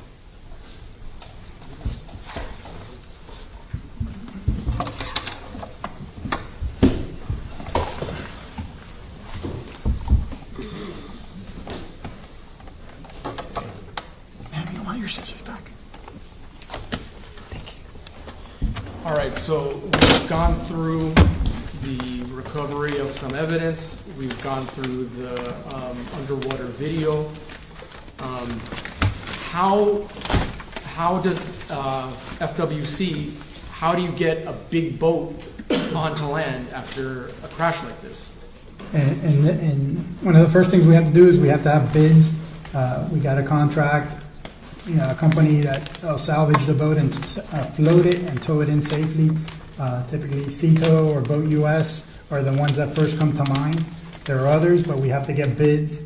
as part of the process due to the cost of something like that. It's several $1,000s. I believe in this case it was $8,000 was the lowest bid. And they go out there, they are trained in resurfacing the vessel, towing it in and keeping it dewatered, and then they'll take it to the nearest boat ramp typically, and we'll be waiting with our patrol vehicles and an FWC trailer that's big enough to place the vessel onto it. Were you present when the vessel was salvaged by the professional company? I was not. Who was present?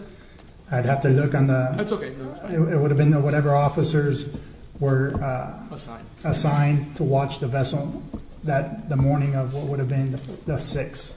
All right.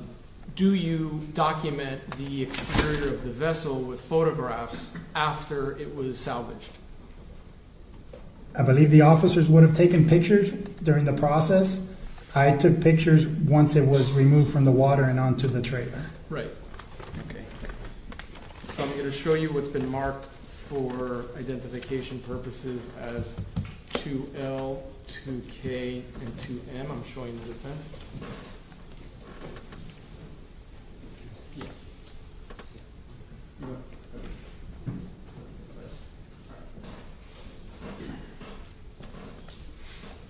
Okay, so we have 2L through 2M, Lieutenant.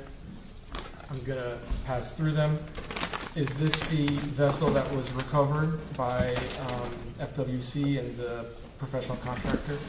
Yes, it is. Yes, it was. And is this last photograph a photo of the interior of the vessel? Yes, it is.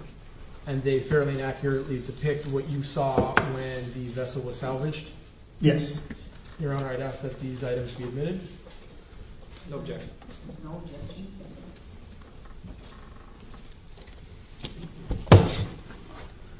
State Exhibit 2N, previously marked for identification, will become State Exhibit number 68. 2K, 69. And 2L, 70. Thank you. And actually, Lieutenant, before I publish these items of evidence to the jury, I just want to sort of ask you questions regarding your background and training. Have you ever received any specialized training in vessel crashes? Yes. Can you tell me about how you were able to get that specialized knowledge? When we're officers, we typically try to go to NASBLA boating accident training. So stop. NASBLA, what is that? I believe it's National Association of State Boating Law Administrators. It's a group that focuses on safety and boating safety. Now, when you actually attend, or how many hours of class did you attend for that? There's 2 different classes. I've attended both the primary class, which is level 1. It's a 40-hour block. And then at a later time, you would attend level 2, which is another 40-hour block. So a total of 80? Correct. Okay. So during those 80 hours, what are you learning about? You're learning about how to investigate boating accidents, how to look at evidence, different types of evidence, looking at the damage on the vessels to try to determine how the accident happened. With technology, we can look at GPSs, telephones, looking at anything that has evidentiary value that can assist in bringing the picture together as to what occurred, whether it's a multiple vessel accident or in this case a vessel and a marker. You're looking at the evidence that you have before you to make that determination. Sometimes you're fortunate and you have electronics like GPS or phones that you can download, and we've learned over the years to use that to be able to get additional evidence to help us hone in on what happened. They'll provide times, coordinates, different things that can assist the investigation. In some cases, you do not have electronics. Not every boater is required to have a phone or a GPS. So you might have an accident where there is no electronics. Let me stop you real quick, because I want to focus more on, is there a way that you can look at the damage to a vessel and understand how the vessel was impacted by another body, be it a stationary object or another vessel. Can you talk about something more like that? Yeah, we would look at, Can we go sidebar real quick?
ready.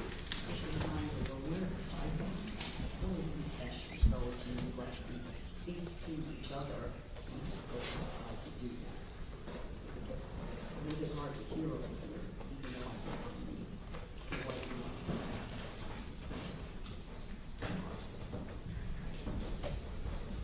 So we need to take a very brief, this is just a brief break, it's not our coffee break yet.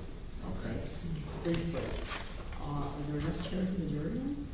Yes, let someone move them. Let me count them real quick. I want to be sure, because I'm just going to ask the jury to step into the jury room.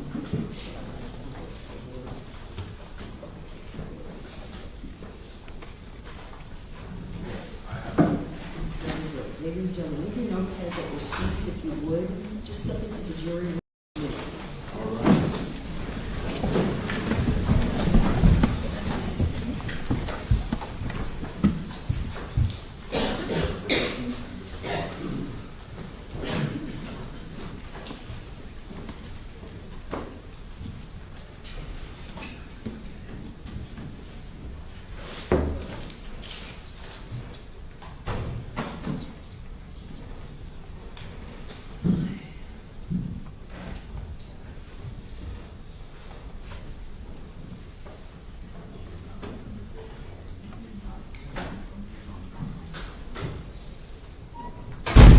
Be seated.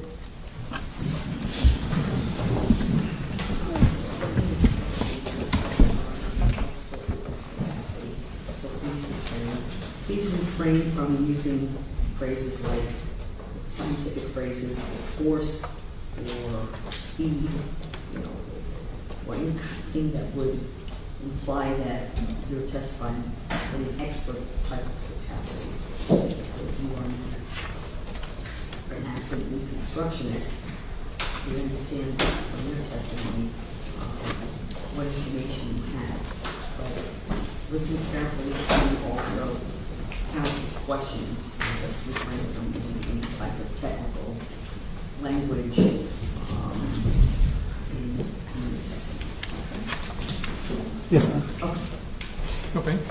Did you say physics as well? Yes, Okay. physics, anything, the physics of it, the force, all this terminology, more scientific type terminology that would come from someone, well, we have the training you have, we come from someone with different types of training in physics and expertise over those lines.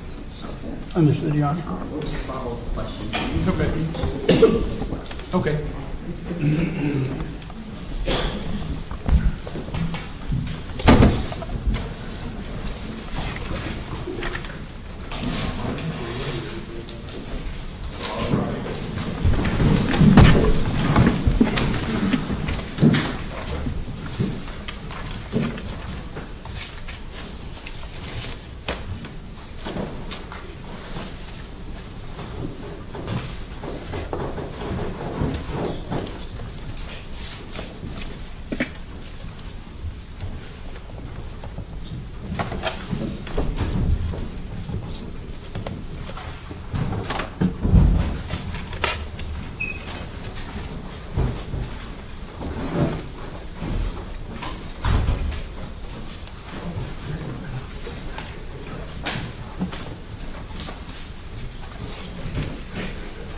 You are going to be seated.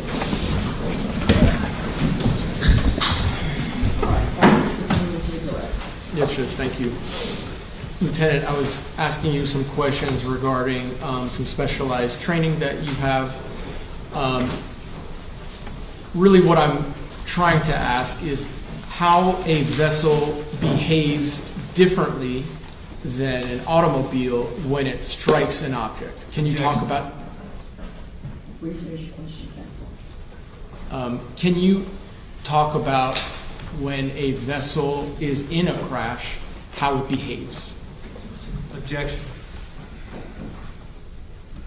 Tighten up that question, counsel. But hold on one second, Judge.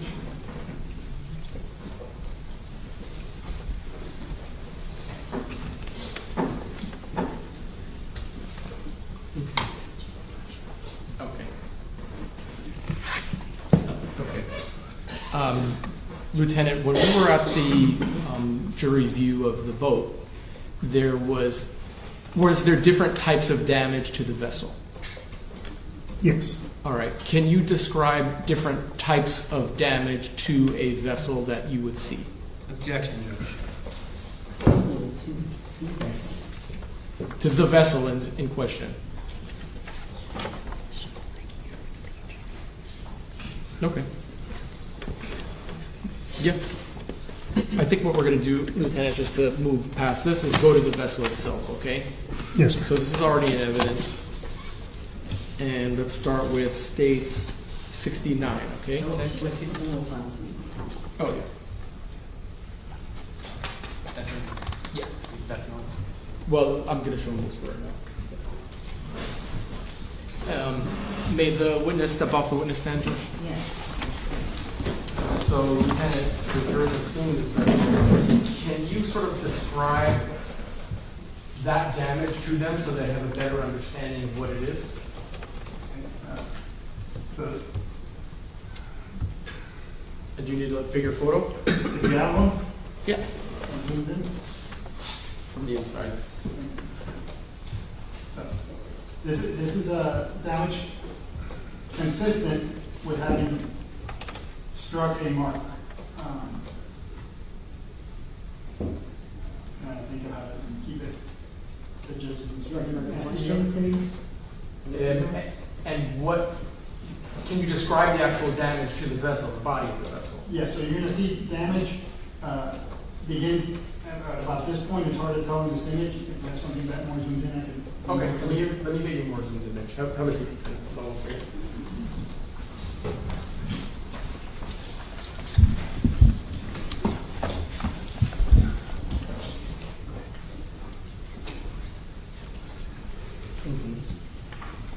Yep. Madam Clerk, can you mark this for me, please?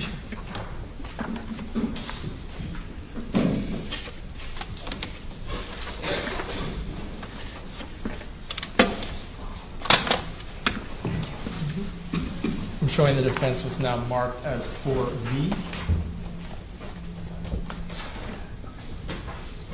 You had asked for a close-up of what I was showing you, 4V. Is this a close-up of the damage to the vessel? That is from the stern. All right, and would this aid you in explaining the extent of the damage to the jurors? It will help. Do we have one from the bow? Or the initial impact?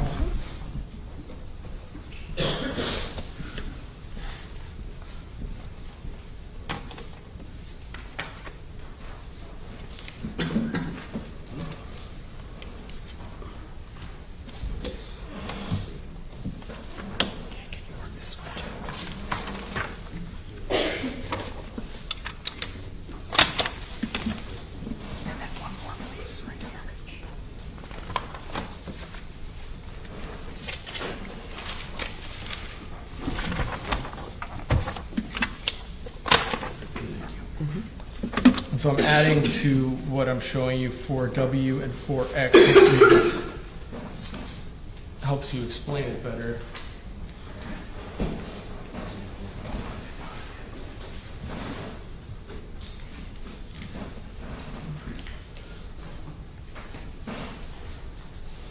May I have your search?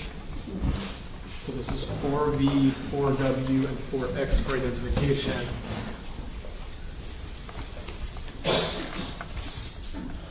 Will these photos assist you in explaining to the jury? Yes. All right. And so, do you remember at the viewing, Lieutenant Thompson pointed out two parts of the vessel to the Yes. jury? Yes. Okay. And so those parts of the vessel, are they depicted in 4W and 4X? Yes, they are. All right. And are these two separate locations, one towards the front and one towards the middle? That is correct. Okay. I'd ask that all three of these photos be admitted, Judge. No objection. Without objection.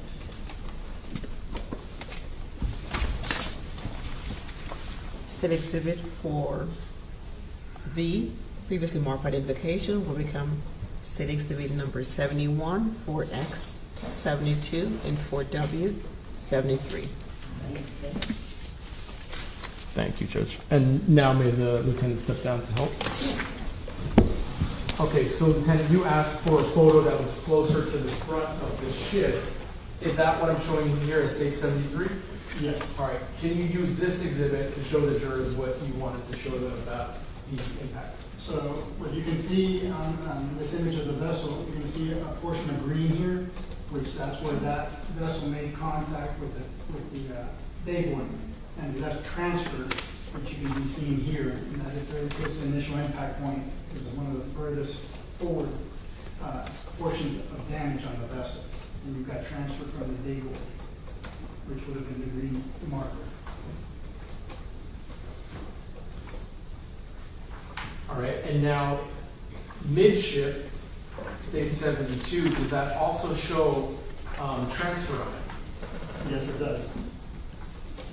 And can you sort of point to it for You can the see there's green transfer here, and then that tells us that that also made contact with the day board, leaving a mark.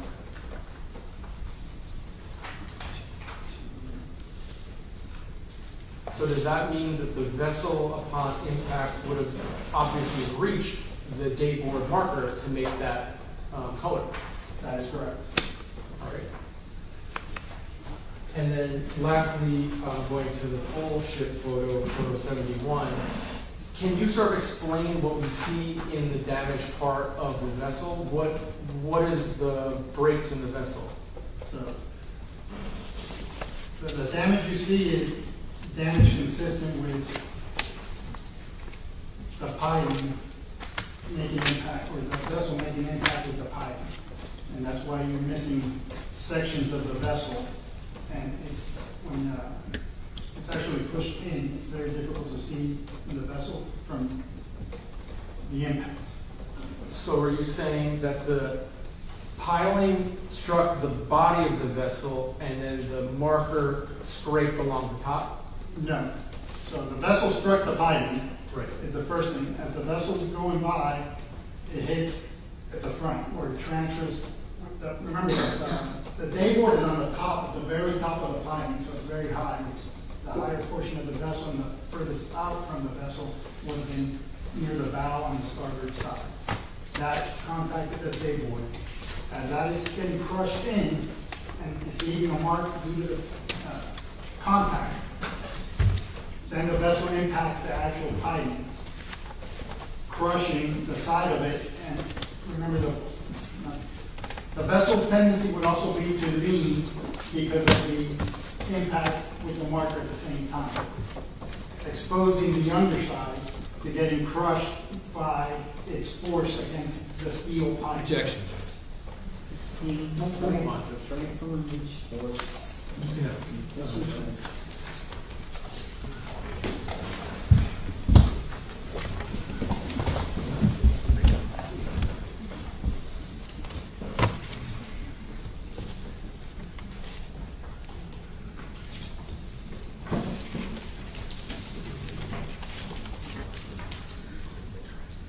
So if you were to be in a boat and bump into a buoy, what direction would the vessel go towards? Objection. You could answer, Lieutenant. Thank you for being here. Okay. If you could clarify it a little bit more, a buoy is not fixed, so it's going to have to depend on the current and where the vessel, what direction the vessel's, and what side of the vessel's. Let's just use this as an example. If a vessel hits a stationary object, what direction would you expect the vessel to go? It's going to, how do I explain it?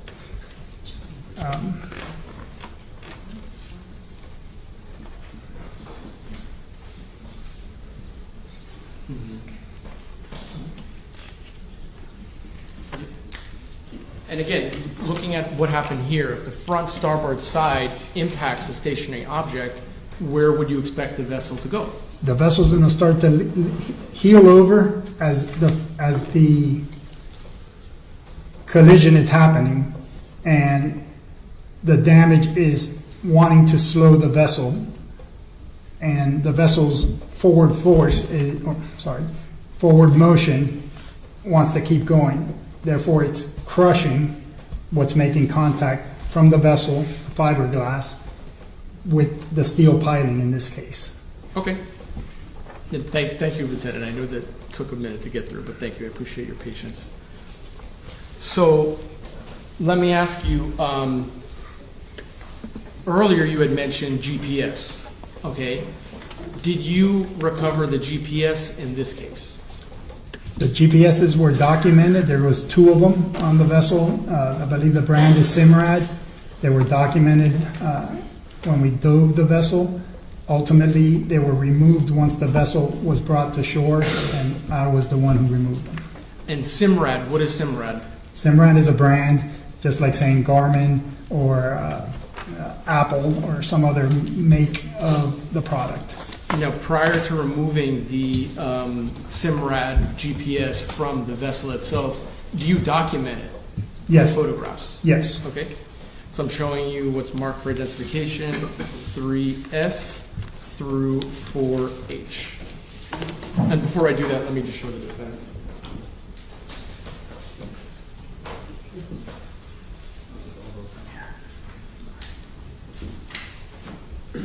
May I approach this? Yes. All right, so Lieutenant, I'm gonna flip through the photos again the way I have been.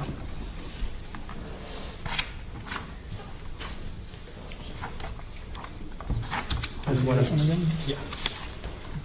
And when I'm finished, I'm gonna ask you if they fairly and accurately depict the devices that you saw on the boat and whether or not you in fact recovered them.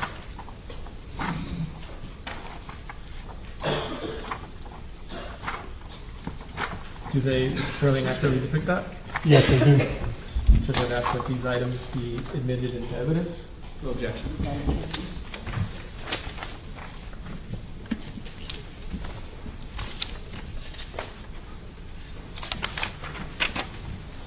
State Exhibit 3S, marked identification, will become State Exhibit number 74. 3T, 75. 3U, 76. 3V, 77. 3W, 78. 3X, 79. 3Y, 80. 3Z, 81. 4A, 82. 4B, 83. 4C, 84. 4D, 85. 4E, 86. 4F, 87. 4G, 88. And 4H, 89. Thank you. Can the lieutenant step down, Judge? To help publish. Okay. So, after these photographs, how much longer? Not much longer. So, Lieutenant, can you describe what's depicted in State 74 and show the jury? This is a console of the vessel after it had been pulled out of the water, the boat, and pulled out of the water and placed on a trailer. It was pulled out at Homestead Bayfront Park, which is a public boat ramp. Adjacent to that boat ramp is Biscayne National Park headquarters. The boat was taken there because it's a law enforcement facility. That way the public doesn't have access to it, and we can securely take pictures, document the vessel. And this is a picture of the console of the vessel on the trailer, where you can see the 2 Simrad GPS units right here, where I'm pointing to. And actually, Like little screens. it's okay, Lieutenant, because I'm going to show you close-ups of the screens in a second. 76 and 75. What are these screens used for? For navigation, those are GPSs, global positioning systems, and they'll have charts on them, which is an aid to the operator to navigate safely. And there are 2 screens? There's 2 screens on this particular vessel. All right. How about in State 77? What is this? That is I discussed that before. That was a panel where the battery switches are that have been dislodged and was held in place by the cables and the wire. They have been dislodged by the impact. Now, the actual devices themselves, were they behind like a bolted compartment? So to remove them, you have to access the back side of them. So if you're looking at the console, the screens are in front of you.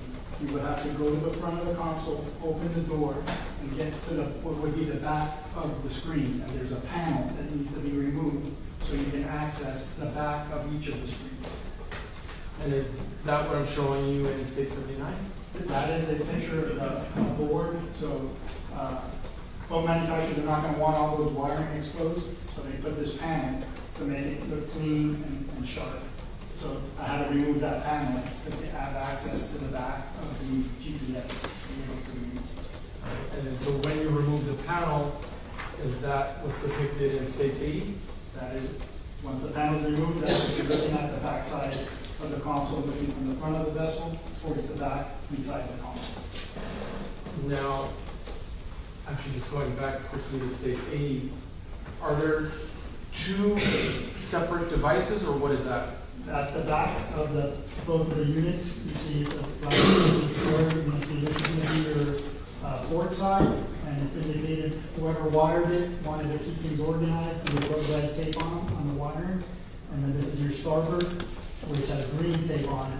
And that's typically because vessels on the port side, which is your left, when you're behind the wheel, is your red light. On your right side, which is your starboard, that has a green light. So if you just say right and left, it can get confusing depending on how you're looking at the vessel. Where when you say port or starboard, it doesn't matter how you look at the vessel, you're clear on what side you're referring to. And does that match the color of the markers as well, red and green? That is correct. The red and green, they tell you what side of the marker you're supposed to be on, depending on the channel. So I'm looking at 81 and 82. Are these just close-ups of the red and green? That is correct. So this would be your port unit. So if you're looking at the back of the console, it will be like this. This will be your left port because of the red. Green is your starboard side. So that's how you can tell without being physically on the vessel. And then finally, were there some photos that you took that showed the serial numbers on the GPS? Yes, each unit has a serial number. So part of the process when you document is document the serial numbers. And you can see in this image, this is the port because it's got red tape on the power cables and on the cables themselves. And then you can see here it says SN and it's got a serial number ending in 787. So this is your port unit. I know you need further clarification. So that's the one, if you're standing behind the steering wheel, to the port side. And now this one, can I see that? Now this one I'm showing you ending in 796. Do you see the beginning of the green cable there? Yes, it is. And what does that mean again? So, again, this is the opposite unit. The green is your starboard. And there's two pictures because this one came out a little blurry. So I had to take a close-up of it. And you can see this one ends in, it says SN serial number, has a lengthy number, but it ends in 796. And again, in this image, you can see the power cables or the accessory cables, and it's got green tape on it, which is me zooming in to give a clear explanation.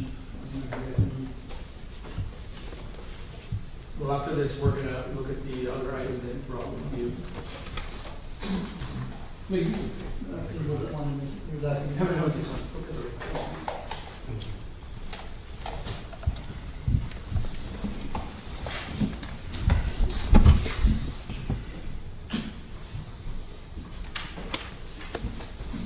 Okay. So, Lieutenant, did you bring these devices with you to court? I did. And are they in this big box over here? Yes, they are.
why.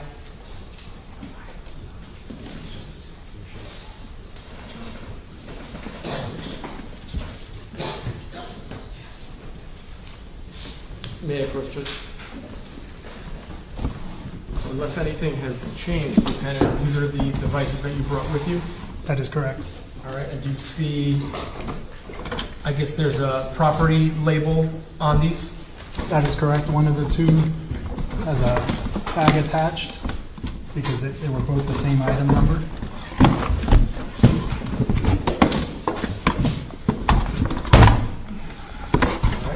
This is our evidence tag, and it says quantity.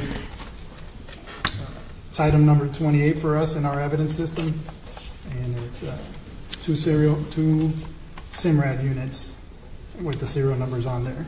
Would you like for me to read them out? No, that's okay. I ask that these items be admitted.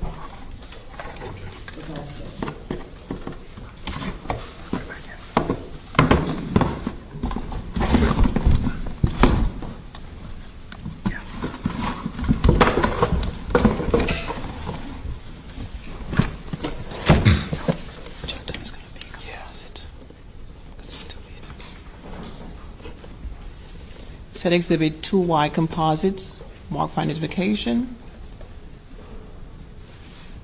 become State Exhibit number 90, Composite.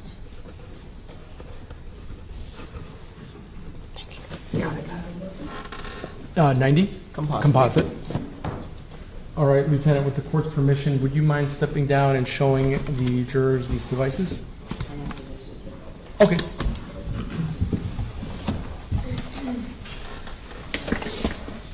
If you can just go one at a time. This is going to be one of the two SIMRAD GPS units. If you look back here, you can see a power cable. We removed that because it's part of the process to try to get the units fired up to extract data from them. This is what I was referring to when they installed it. This would indicate this is the port GPS unit, and this would have been the port cable when they wired it.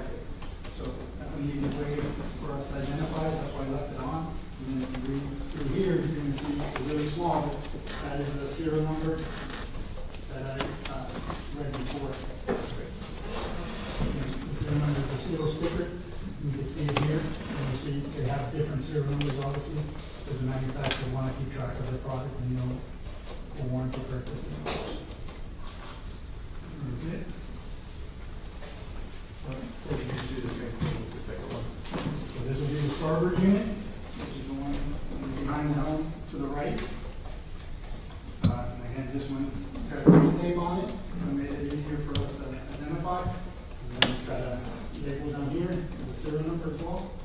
So, want a closer look? No, it's okay. I saw him kind of, I wanted to see it, but They'll be it's able the to, same thing. they'll be able to look at it when it's, So these are the two units that were on the vessel when we reviewed the vessel this morning.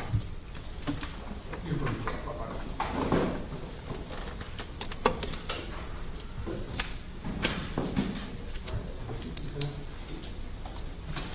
And just we're taking a brief break. Did you want to take a brief break? I'm pretty close. Maybe 5-10 minutes. I'm going to take a break. Okay. All right, ladies and gentlemen, we're going to take a break now. Please put your surveys inside the envelopes. We're going to take 15 minutes and we're going to take you.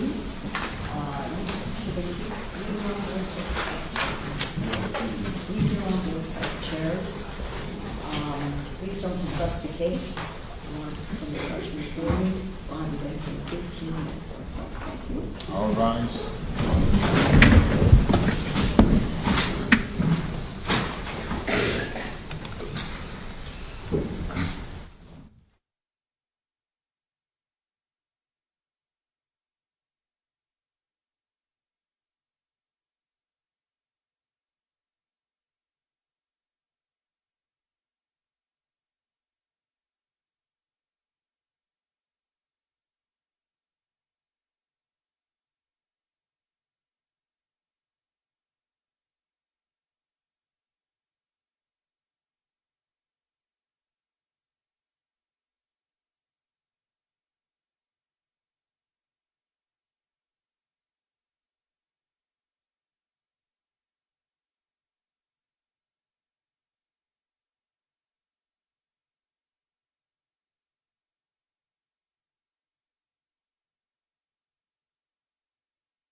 Lieutenant, I have just maybe one or two more questions for you, and then I'll turn it over to the defense.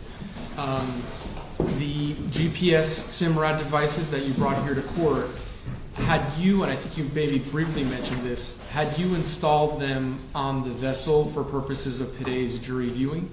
I believe Lieutenant McDonald just placed them on there, and they weren't installed. They were just placed in the holes where they were removed from. Okay, They weren't so- bolted on or anything like that. All right, so they were in the position as where they would be on the day of the crash. Correct. Okay, to make it as real as possible for the jury. Correct. All right. Lieutenant, I have no additional questions for you. The defense may have some. Thank you. Good afternoon, Lieutenant. Good afternoon. So when you talk about a day marker, are you referring to the green part that you showed the piece of before? They're day markers, day boards. It's common talk for us. But so that would be. The boards? Can I see?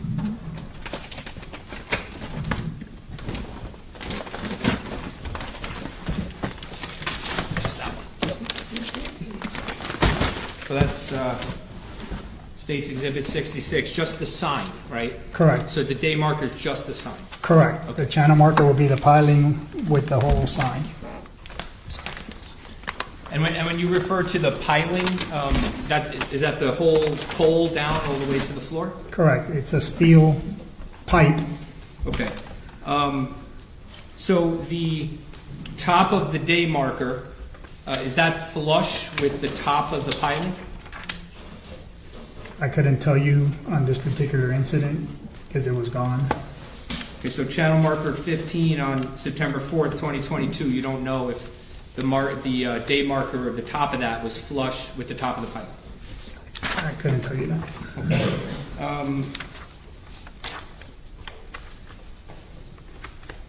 Can I see State's Exhibit 36? Okay, I'm sorry, you're gonna have to go through. I'll go. Yeah. 36. Is it a picture? There's a picture, yeah. I think it's here. All the pictures are right there.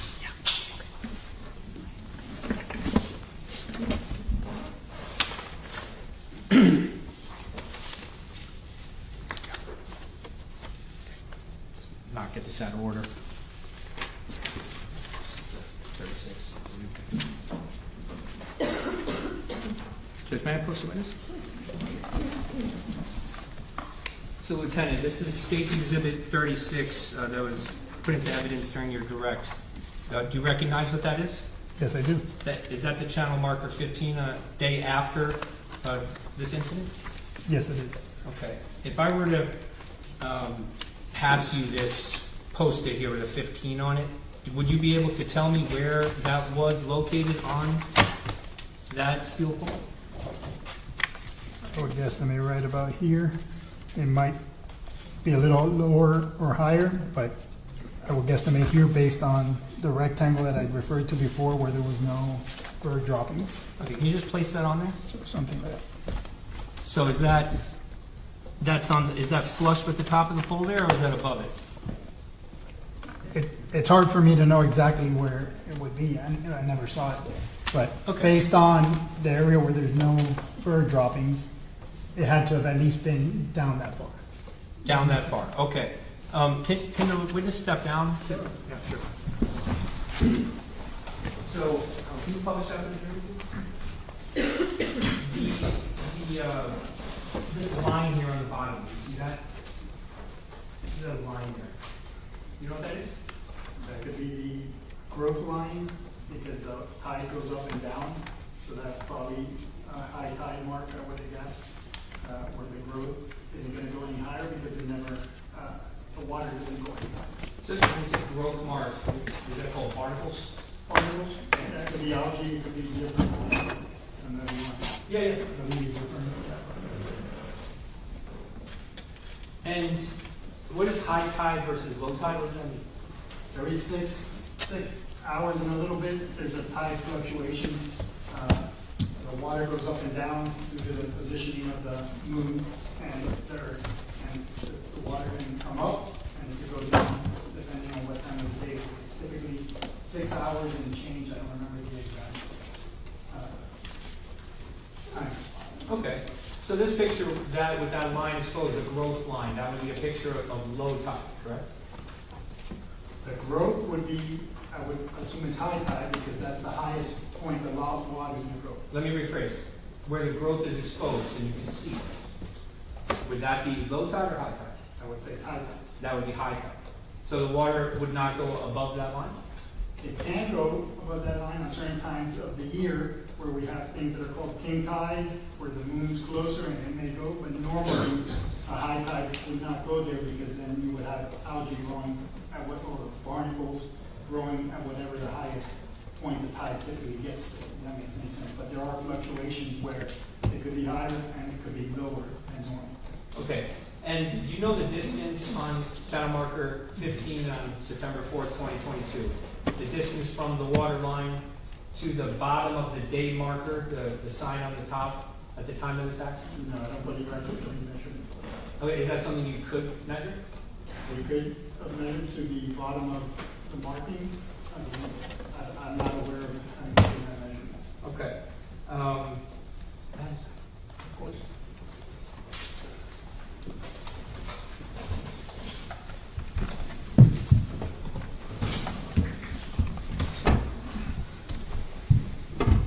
The next marker in the channel to the north that is green, do you know which marker that is? I believe it. If there's no lettering, it should be 13. Sometimes there are other, like let's say a 15B or a 13B. So I believe it was 13, but I'd have to look at a navigation chart to be exact. Okay. Are you you're not familiar with Cutter Bank Channel's markers? Yes. Oh, you are. So in Cutter Bank Channel, you don't know off the top of your head if there's another marker. Okay. I know there's markers. There's more markers. Yes, there are. I couldn't tell you. The number sequence isn't always in order, if that makes sense. No, I understand.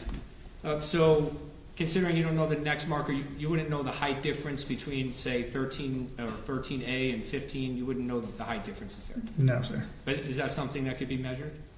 It could be measured, but there are differences between markers. I was out there probably not this Saturday, the Saturday before, and I can tell you the piling for marker 15 is lower than the others.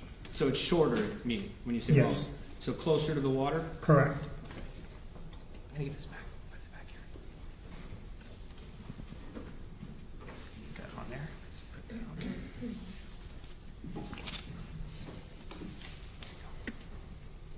A moment, Josh. Sure.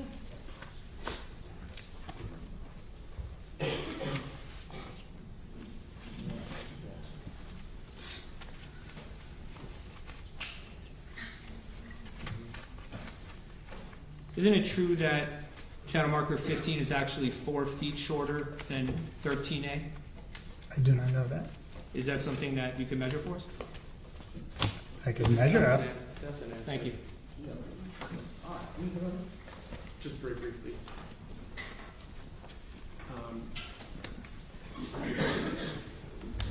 Lieutenant, are the markers designed to be seen by boaters regardless of being low tide or high tide? Yes, they are. Would it make any sense for them to design markers that would be filled up by tides? Would that make any sense if it's designed to be seen?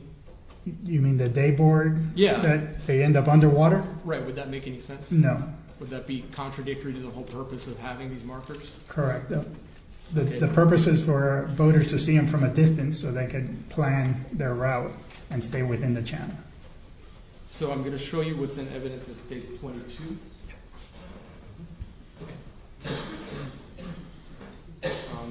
Lieutenant, this is already in evidence at States 22. The Coast Guard, did they repair marker 15 and put a new day board on top? I believe they did. And is that the date up top, September 6, 2022? I believe so. Not 100% because I hadn't been out on that day. I wasn't there. Okay, but But just it's to my be, understanding that they did replace it, yes. the Coast Guard didn't leave this piling without a day board? Correct. Correct. Once they were notified, they made arrangements, and shortly after the accident, they Okay. replaced it. And does the day board get repaired essentially immediately? I would assume they make a whole new day board because there was no day board left. Okay. So May I just, they would have put 2 new boards. okay. May I just republish this, Judge?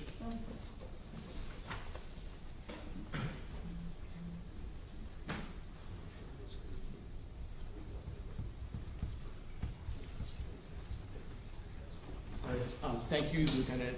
I have some questions for you. Judge, briefly for us on this.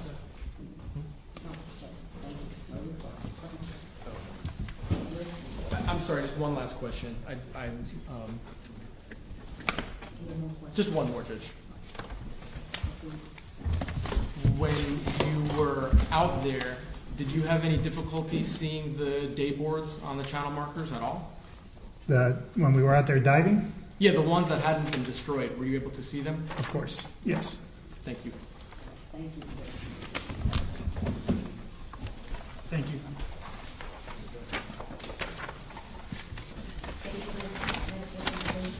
Detective Ben Dow.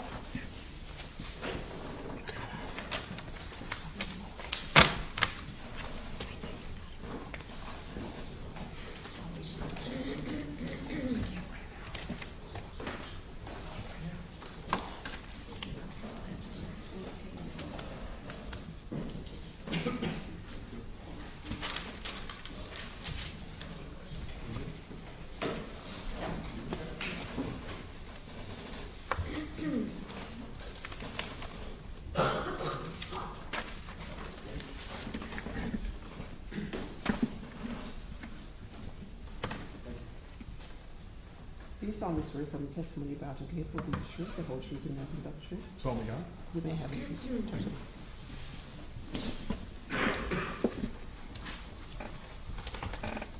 Good afternoon, Your Honor. Please keep your voice nice and loud and clear. Microphone's this way, yours this way, so. Absolutely. Good afternoon. Could you please introduce yourself to the jury? Good afternoon. My name is Detective Bengal Dow. Where do you work? I work for Miami-Dade Sheriff's Office, Crime Scene Investigations. What do you do as a crime scene detective? Besides handling crime scenes, I do all manner of documentation of crime scenes, evidence collection, preservation, impounding. I do You rolled drones. your eyes when you said impounding. What is that, and why did you roll your eyes? That's a large portion. That's a large portion of our job responsibilities is impounding evidence to make sure that they can get into the lab and finish getting processed and whatnot. Does that also include photography? It does. That's part of the documentation process. We do. I do drones. I do 3D imaging, blood spatter. I do all manner of crime scene. I've been there a little while. How long have you been a crime scene investigator? I'll be 20 years this October. Before going to the crime scene unit of the Sheriff's Office, or formerly the Miami-Dade Police Department, where were you assigned? Before that, I was in Uniform Patrol, Northside District, as an FTO. And what's that, an FTO? Sorry, field training officer. Taught the new guys coming out of the academy and took the information that they learned in the academy and applied it to real-world situations. What was it that made you decide to go into the crime scene unit? Well, at the time, I really didn't know I wanted to go into the crime scene. It was suggested by one of my coworkers. He thought that I'd be good at it. I was very interested in crime scene and the science aspect of it. So I went ahead and interviewed. I had an opportunity to interview. I interviewed, was selected, and here we are 20 years later. As an investigator with Miami-Dade Sheriff's Office, are you sometimes requested to assist other law enforcement agencies with their cases? Yes, quite frequently. Were you asked last year to assist the State Attorney's Office and the Florida Fish and Wildlife Conservation Commission with a pending case? Yes, I was. What were you asked to do? Documentation of a reenactment involving a vessel homicide. Did you have any involvement in the initial investigation back in September of 2022? No, this was my first and only involvement in this case. Okay. Did you and your agency, in fact, assist with that request? I did. Okay. Do you have a pilot's license to operate a drone? I do. I have what's referred to as an FAA Part 107. Oh, I'm sorry. An FAA Part 107 pilot's license. How did you get that? Like, what do you have to do to get that kind of a license? Well, we ended up studying quite a bit. There was some training that we took as well to prepare. And then you sit for the test with an FAA certified testing site, which I passed, and that allowed us to begin our drone program. I'm one of the founders for the drone program for Miami-Dade. One of the founders. Okay. We started the program. How many other pilots of drones are there within the department? Well, now we have quite a few, but in our unit specifically, we have 6.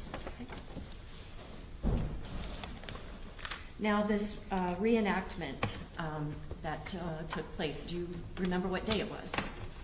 It was June 9th of 2025. Okay. It was a Monday. Okay. So like 1 year and 2 days ago, basically? Yes. Okay. Where did that reenactment occur? Cutler Bank. And it's a body of water over by just south of Turkey Point. It's a power plant. Detective, with the court's permission, would you please step down for a moment? Sure. I have this little pointer here, and for the record, I'm showing you State's Exhibit number 2, which is in evidence. Do you see the location of Cutter Bank on this? Cutter Bank. Sorry, my glasses.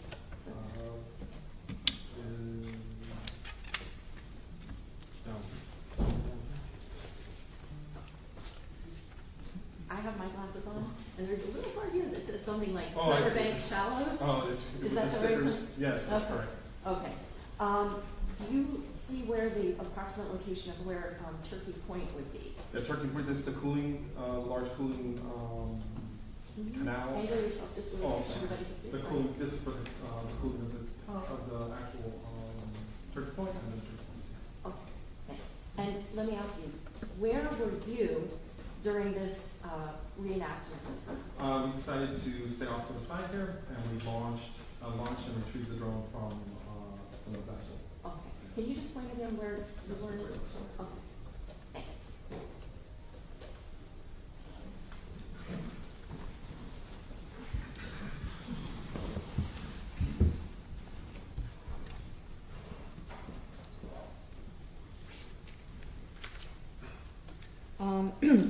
Before I ask you more questions about that reenactment, are you yourself a boater, a person who likes to go out on boats? I am.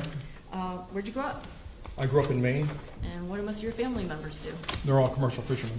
So growing up, how often were you on a boat? All the time. Okay. Since leaving Maine for Miami, have you been on boats? Yes, I've owned boats, and family members own boats, and I help use their boats and all that. Are you familiar with how channel markers are designed to assist with safe boating? Yes. Can you explain? Channel markers use a red and white marker system, and that helps with navigation on open waterways as well as estuaries and rivers. So basically the big rule of thumb is red, right return. So when you're returning to port, you want to have the red marker to your right side, and those markers, regardless of where you're at on the water, you always know which way to go because of the way the marker system is, as far as what side you should be on, so people don't get confused even at night. So if a channel goes more north and south than east and west, what side would the green markers be on versus the red markers? The green markers are on the side of the channel that is where the United States is, where the land is. Not necessarily where an island is or what have you, but it's there. Unless it's in a river, and the river then it's upstream. So that same rule applies, but it's an upstream rule. So if you're going against the stream, the red markers are on the right. Can you explain for the jurors, what was the idea behind trying to reenact the vessel crash that happened on September the 4th of 2022? Was that like with an eye toward what we're doing right now in trial? Well, we definitely, yeah, we want to be able to, graphically show what occurred to the best of our ability, right? So when we start, not everybody's familiar with the waterways, not everybody's familiar with how boats work, and speed and the different dynamics of boating. So we want to be able to show that, right? We want to be able to document that to the best of our ability and as close and as proximate as we can. Without jeopardizing the safety of a jury? Yeah, no, we definitely don't want to do it with the jury. Having, I imagine, traveled in automobiles and traveled on boats, how does 40 miles per hour feel on a boat versus in a car? Objection. When we're talking about speed on a boat, speed on a boat is more significant than it is in like an automobile. We're all used to traveling at speed, right? If we're thinking of a 40-mile-an-hour zone, we're thinking, that's like Kendall Drive, or it's that kind of speed. However, on a boat, you're going through an item that's 1,000 times thicker than the open air, and it takes a lot more energy to get up to that speed, to get going, and it's obviously much more difficult to do it, and you're exposed. You're exposed in a boat the whole time. There are no seat belts or nothing like that. So, So, can you please talk a little bit about what safety measures were taken into consideration prior to actually engaging in this reenactment? the first things we started to Objection, Your Honor. 401, 403.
Thank you.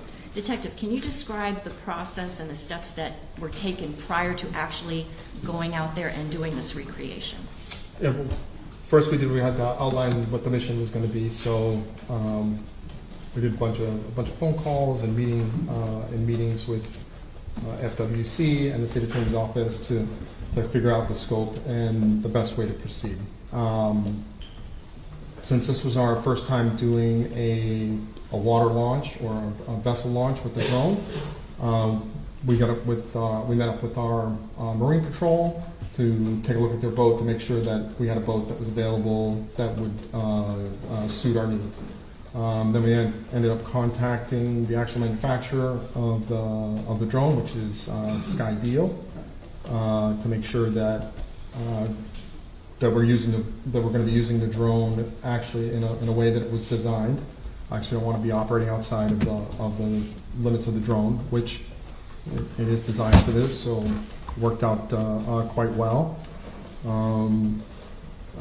We established parameters for safety, so we identified what's referred to as a visual observer, which happened to be Sergeant Kopp, which is my sergeant. A visual observer is defined by the FAA as a person of safety.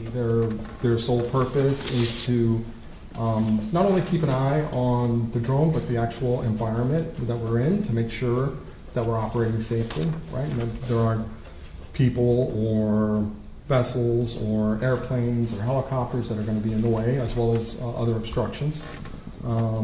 We identified safety vessels, closed down so that we could close down the channel. Things of those kind of operational things to make sure that we can run a smooth aerial operation. The vessels that were actually used for this recreation, were they police boats? They were FWC boats that did the actual closing down of the channel, and then we were launching from an MDSO or a Miami-Dade Sheriff's Office vessel. Are those boats equipped with emergency lights? Yes, all emergency lights and sirens and radios. Were the emergency lights on during this? Yeah, during the whole time, yes.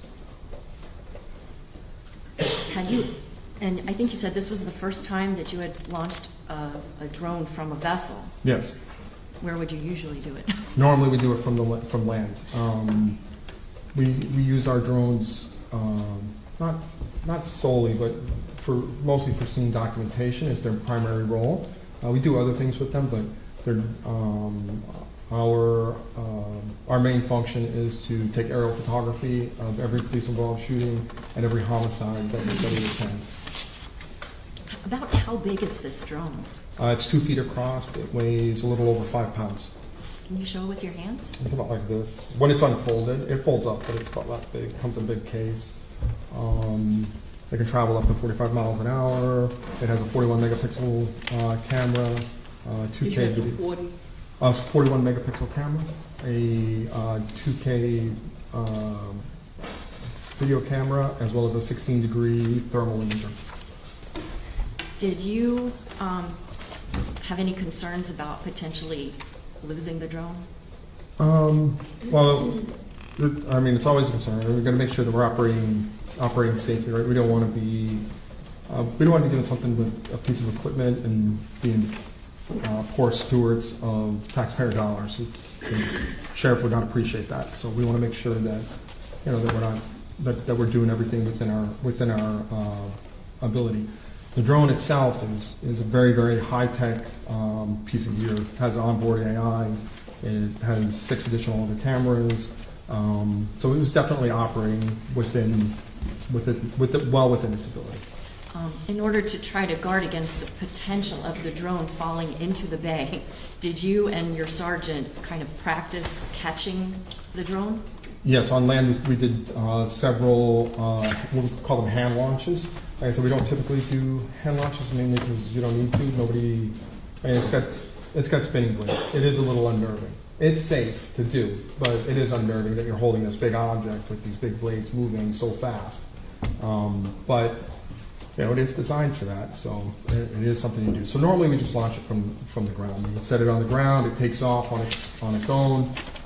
It actually picks up off the ground, goes about 8 feet in the air. It does a 360 as it scans the area to start the AI. that does the AI does, it uses the 6 cameras for crash avoidance. So it is constantly analyzing the surrounding environment. Okay, so now let's talk about this actual reenactment. Can you describe for the jurors, how did that happen? So once we all got out to the site, and we got the channel blocked off, and we're pretty much ready to go. We did a couple of trial runs so that we could sit there and make sure that we're all in agreement with what we're doing, how we're going to do it, and we're going to proceed from there. So at that time, we launched the drone, and part of our documentation process, whether I'm doing a crime scene or whether I'm doing a reenactment, the documentation process is pretty much the same. So I've got to get up in the air. I've got to take some what we call overall. An overall image is where you have geographical identifiers that tell you where you are. Right. So if it's land-based, that's going to be street signs and buildings and things like that. Here, the only thing that we can really use is Turkey Point, because we're kind of out there in the middle of nowhere, really, when you really think about it. And there was no real identifier, so we used Turkey Point.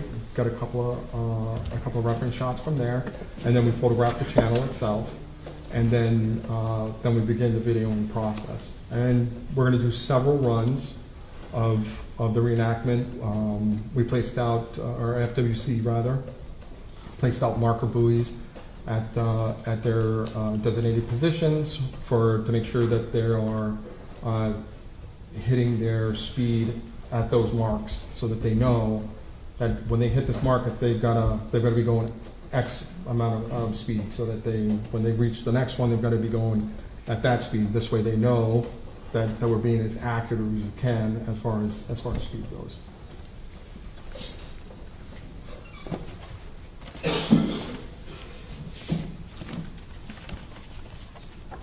For the record, I'm showing counsel states 5E, 5F, 5D, 5C, and 5B.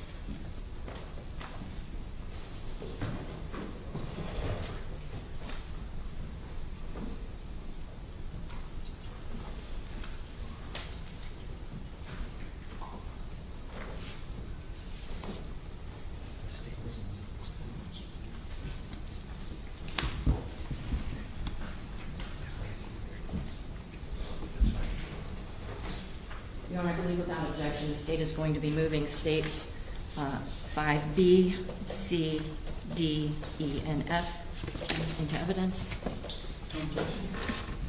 No objection. 5B, C, D, E, and F. State Exhibit 5B, previously marked for identification, will become State Exhibit 91, 5C 92, 5D 93, 5E 94, and 5F 95.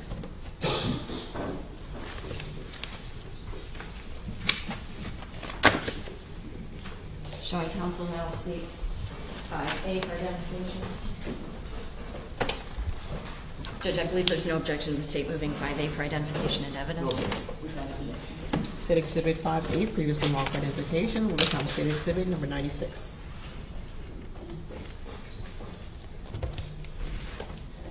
Your Honor, may the witness step down, please? Yes. Detective, I'm showing you what's been marked in evidence. It states 96. I'm asking you if you could use this pointer and kind of orient us to what we're looking at in this photograph. Here we're looking at the channel marker, and we're at the actual channel. That's this right here. Right? There's an orange one here, a green one, and it's 13, 14, and 15. We're way back here, and this is the safety vessel that's blocking off the channel.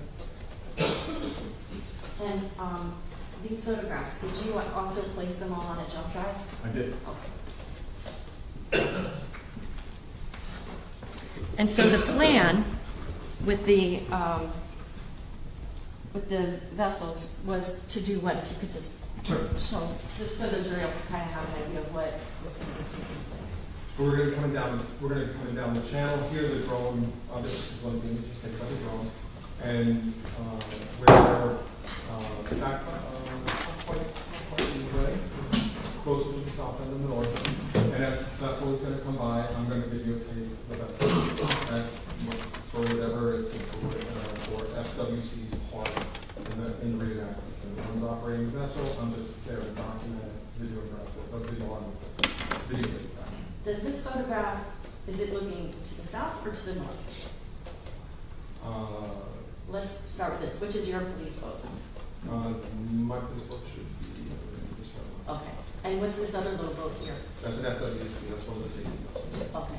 So I'm sorry, a little bit slower, Oh, a I'm little sorry. bit louder, okay? Certainly. Thank you very much. And so in what direction was the FWC vessel going to be traversing the channel? They're going to be starting from the north and going south. Okay. And so that would be which way? Coming this way. Okay, thank you. No.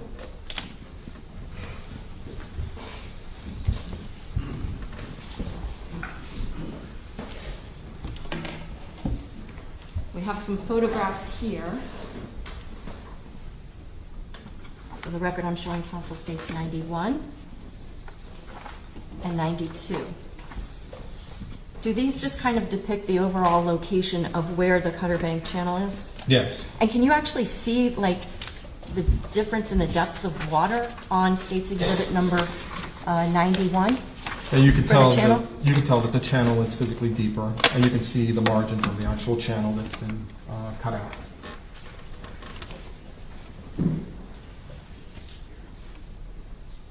And so like there's a kind of darker line that goes halfway through? Is Correct. that the channel? That is the channel.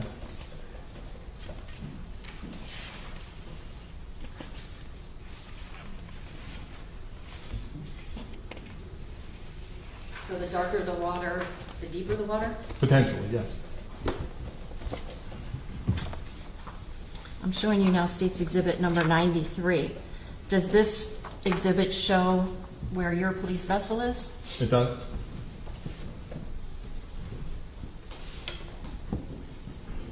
Can you use this pen and circle where the vessel that you were on? So, Okay, and can you put MDSO for Miami-Dade Sheriff's Office? And where was the FWC vessel? the FWC safety vessel is right here. And could you put FWC? Okay, and can you now, with that pen, show us where marker number 15, 14, and 13 would be? This is 15, 14, and this should be marker 13.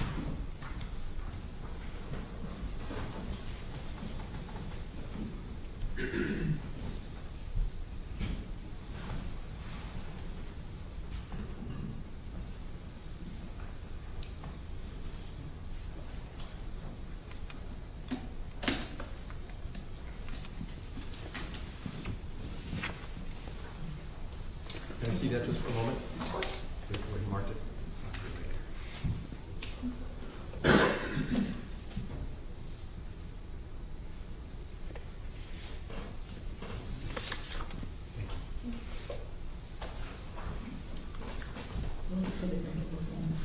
Your Honor, this is exhibit number 93.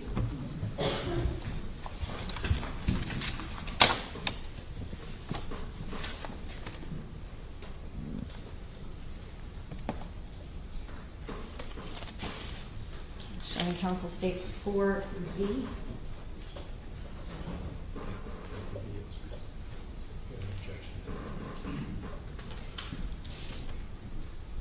Detective, I'm showing you states 4Z. Do you recognize this exhibit? Yes, that's the jump drive I prepared. Okay. Is your handwriting on not only the jump drive, but also on the covering for it or the packaging On the for envelope, it? yes. Okay.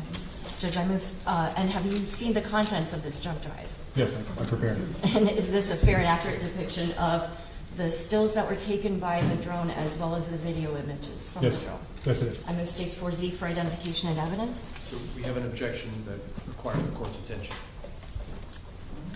Come on over here, thank you.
Your Honor, the state, Okay. oh, sorry about that. The state, once again, is moving to states 4Z for identification and evidence. Counsel, with that objection noted, subject to being linked, it will be admitted. State Exhibit 4C, previously marked for Is that C or identification. Z? Z, I'm sorry, Z. Becomes State Exhibit number 97. 97, Judge.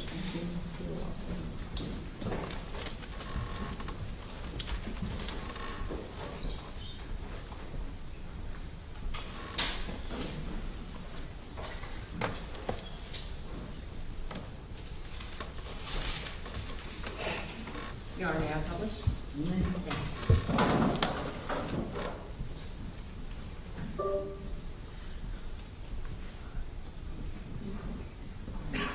Detective, you want to step down with the court's permission?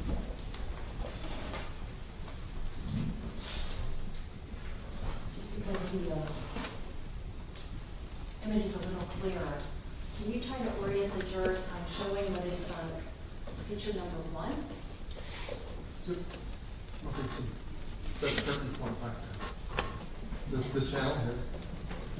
And this is marker 15, and that little orange dot is a marker buoy. Is one of the marker buoys for the speed check, basically. So that one of them is, and that's 14. Okay. And this is looking in what direction? We are looking mostly west.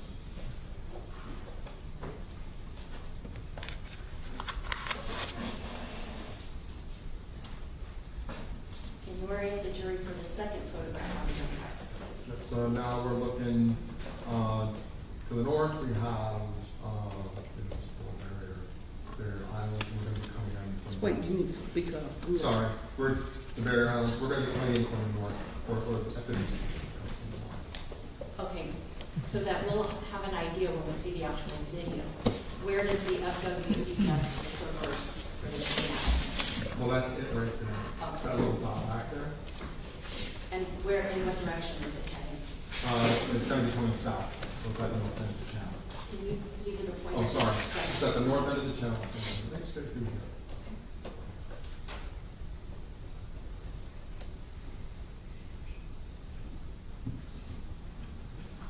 And in this photograph, This is where we're launching from. This is our MDSO boat. That's the safety vessel. And here's marker 15, and there's that little orange dot is that speed check. Speed check buoy.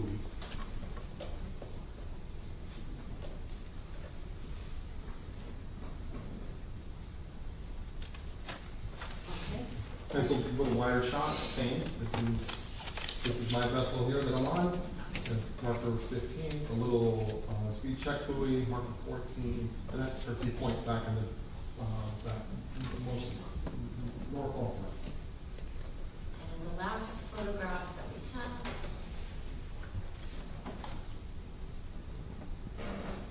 And here we are, we're further down. I'm not quite midway with the drone, but I'm looking in that direction.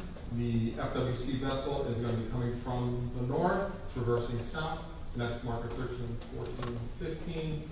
The orange buoy is too small to see at this distance, but that's my vessel here, and then the safety vehicle or vessel, and the boat that's going to run the actual course.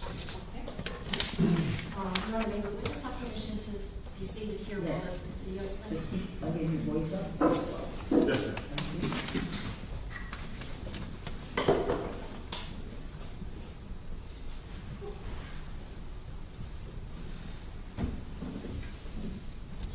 Is that number 1? Yes.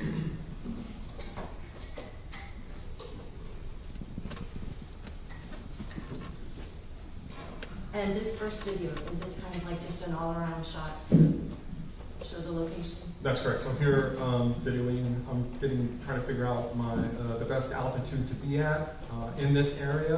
What's this here? That's Turkey Point in the background, so we're getting our reference. When we do crime scene things, we do it exactly the same way over and over and over again. So this counts as kind of my overall establish my geographical location, and we're going to videotape it. That's marker 15. That's me there in the vessel. That's FWC safety vehicle and the boat that's going to run.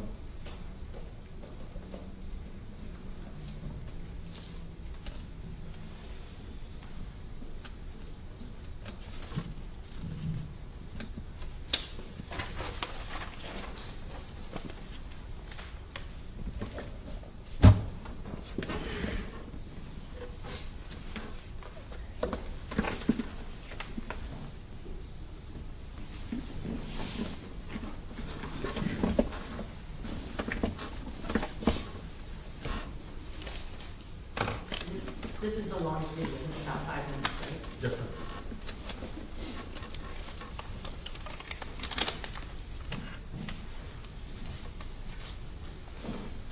That's your speed marker buoy, and that's marker 15.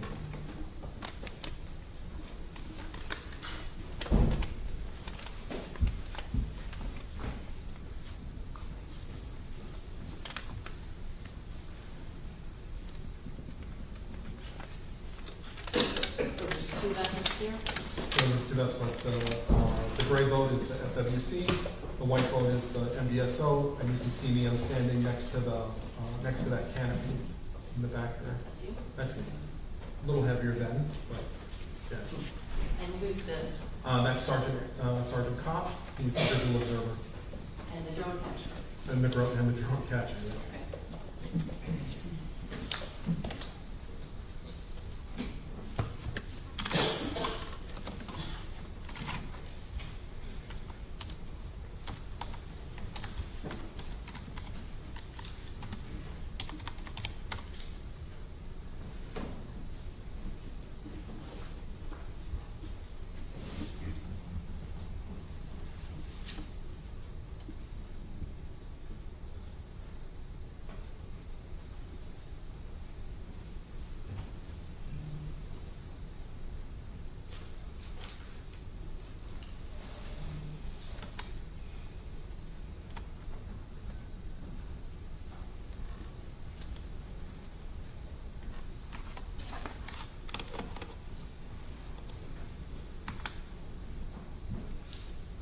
May seem a little on the obvious side, but this here, what is that? That's our anchor line. That's what holds us in position.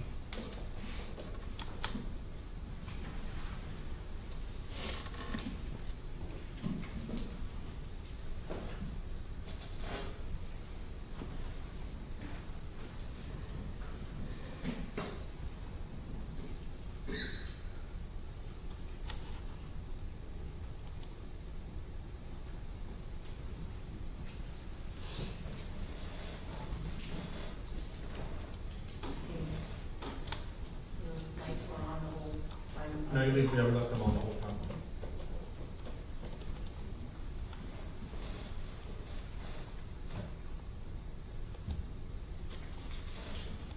And then is this you initiating the So we're gonna initiate the landing process? sequence here, and the drone knows that it's over water here, so it's a little apprehensive, so to speak. It's still operating within with what it's supposed to be doing, but it knows that it's not supposed to land on water. So it doesn't, since it doesn't want to do that, it's sitting there analyzing the environment, and then what I'm going to do is I'm going to force it to a hand catch, and it's just going to lower slowly. Is all that means. It's not very dramatic. The drone thought you were trying to kill it? It was definitely, it's designed not for it to be as safe as possible, so it knows.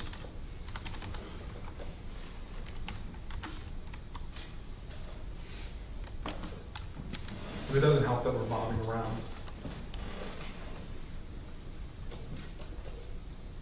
We can kind of see, but just for the record, what were the weather conditions like on that day? Well, for boating, it was fairly flat.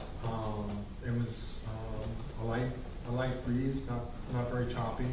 It was actually quite a nice day, actually.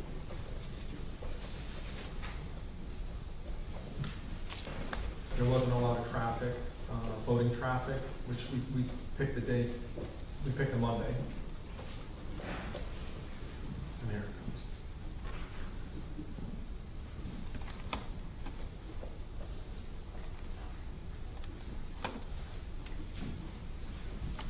Okay. Now let's start looking at some of the passes of the FWC vessel through the channel.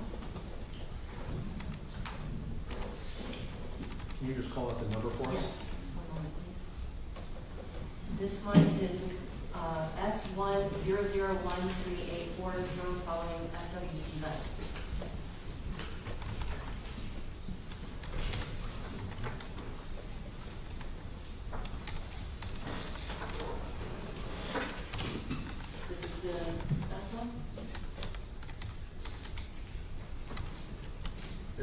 in this video in the beginning. I'm actually trying to keep up with the boat, but the drone doesn't go fast enough. So you started at about the same location as the FWC vessel?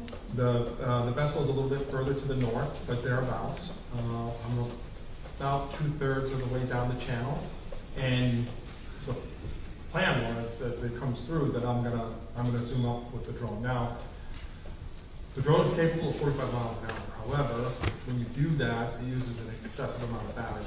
So I'm gonna keep it down to where it does 35 to the 35 mile an hour mark, and it's still not enough. The boat is much faster.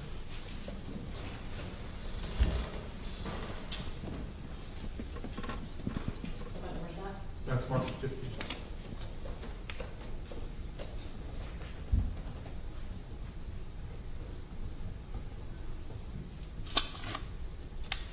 Let's look at S1001-390, drone view west FWC.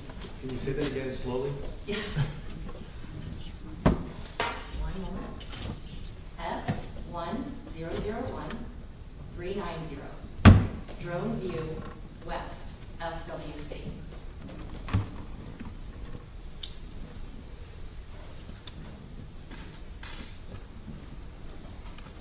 Let me just pause this real quick. This,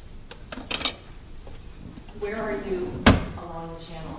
I'm at the far end of the channel, flying the drone. The drone is forward up by FWC. They're outside of the channel before entering the channel.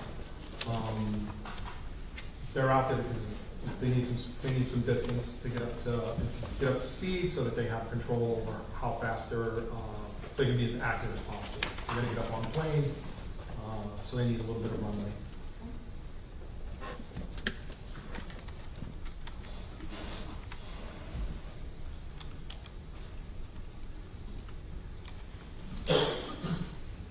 Is that the entrance to the channel? It is.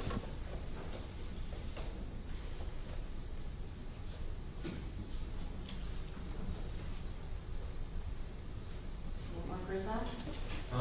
That's your marker 13.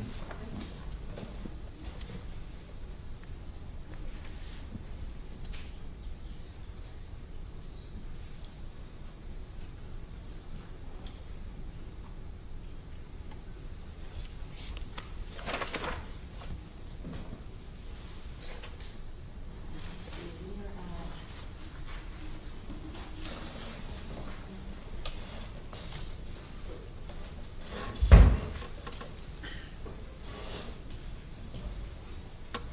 So right now we have 18 seconds prior to the FWC vessel is right about at channel marker 15 when there's 6 seconds left. So I want to go 6 plus 9 is 15. So let's get about, we're at 18.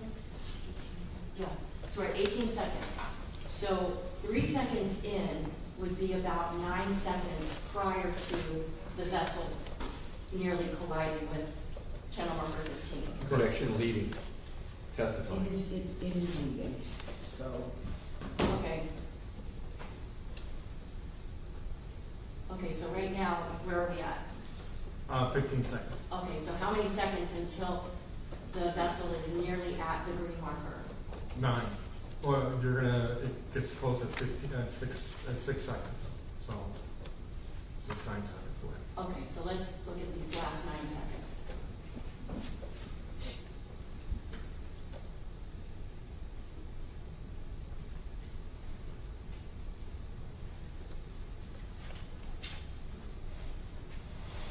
Were there any obstructions between that vessel and the channel marker? No.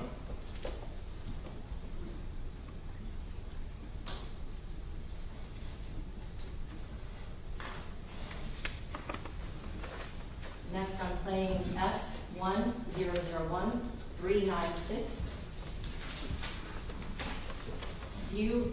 Drone view north FWC approach 15.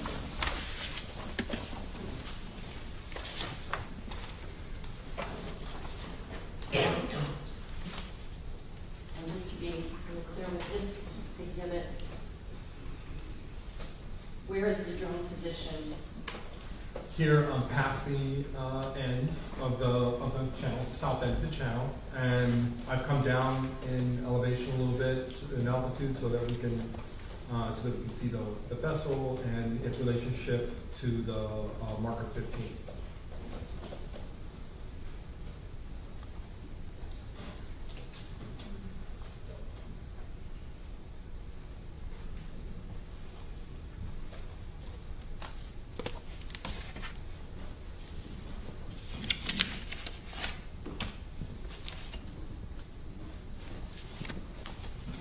When it passes is about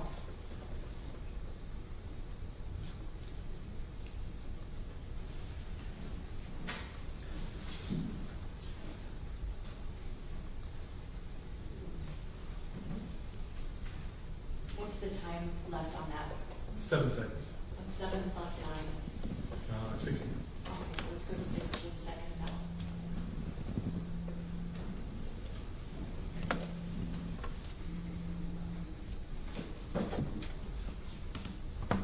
What's the time left on the counter? 16. Okay, so let's look at what happens over the next 9 seconds.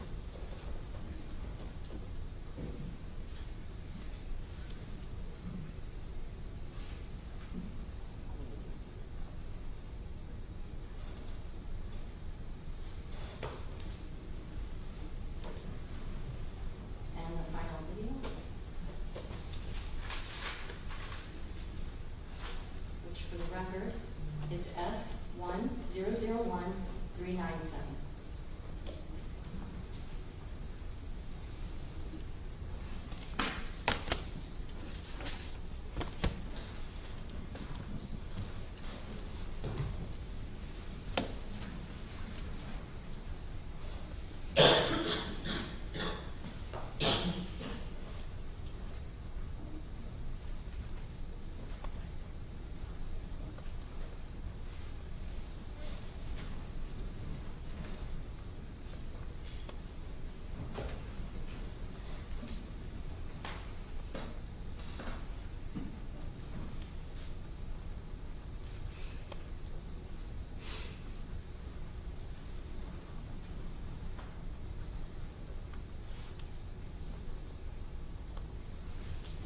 What's the time left on the counter?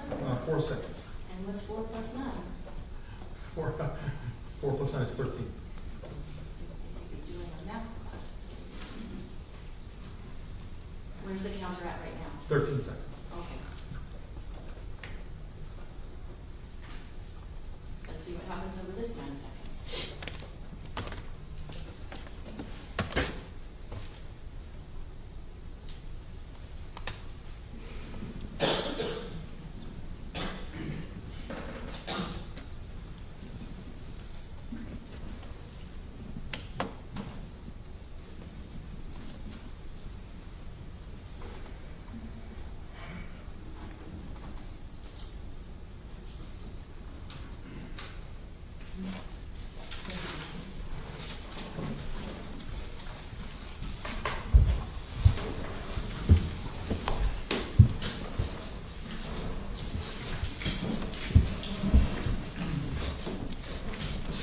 Thank you. I have no other questions.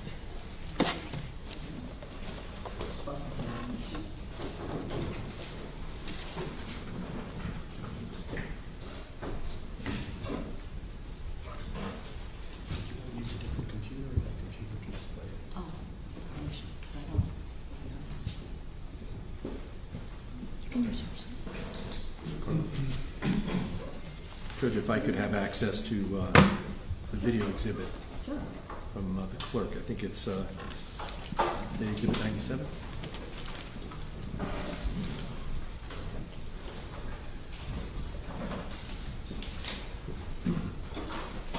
Good afternoon, Detective. Good afternoon. My name is Howard Srebnick. We haven't spoken before, you and I? I don't believe so. Okay, nice to meet you. Nice to meet you. So you were effectively the person documenting the events of the day that we've just observed on the video. That's correct. And you were doing that with technology, drone technology. Correct. Okay. Now, we'll get to it. I'm going to have Carlos Cruz from my office. He's setting us up, and we'll go to it in a minute. But just general observations. So you were out there on that day. Do you know what the tide was at the time? High tide, low tide, if you recall? I don't. Okay. And simple proposition, the higher the tide at a moment in time, the closer the marker is to the water surface, correct? That's correct. Okay. So at high tide, that would bring the, let's say, the green marker as close to the surface on any given day at the high tide. Correct. Here in Miami, about 3 feet, give or take. 3 feet being The tide, the height of difference the between tide. high tide and low tide? Right, so you'll have high tide is be 3 feet, then you'll have ebb for about an hour, there about 50 some odd minutes, and then back down to low tide, which will be about the same, then it returns, ebb again, and then high tide again. So approximately a 3 feet difference between high tide and low tide? Yes, for the bay. So at high tide, that marker will appear 3 feet lower on the horizon than it would appear at low tide. That's correct. Okay. And here we were talking about a green marker. Excuse me, could we move the monitor just, because I don't know that the jurors can see the witness Oh. right now.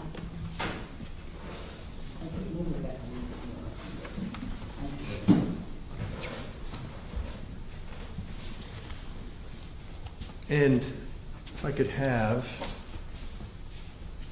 may I take this exhibit? Of course. This is State's Exhibit 96.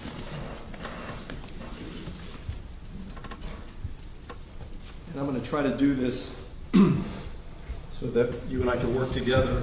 You know what, shall we have? Is that okay, Judge? Sure. How about you and I have a conversation right here? I want to make sure everybody wants to see it from the state can see it. Actually, what I'll do is I'll turn around and Judge, forgive me for giving you my back. Okay. And so this is an overview of that area? It is. Okay. Now, you were referring to 3 different markers, 13, 14, and 15.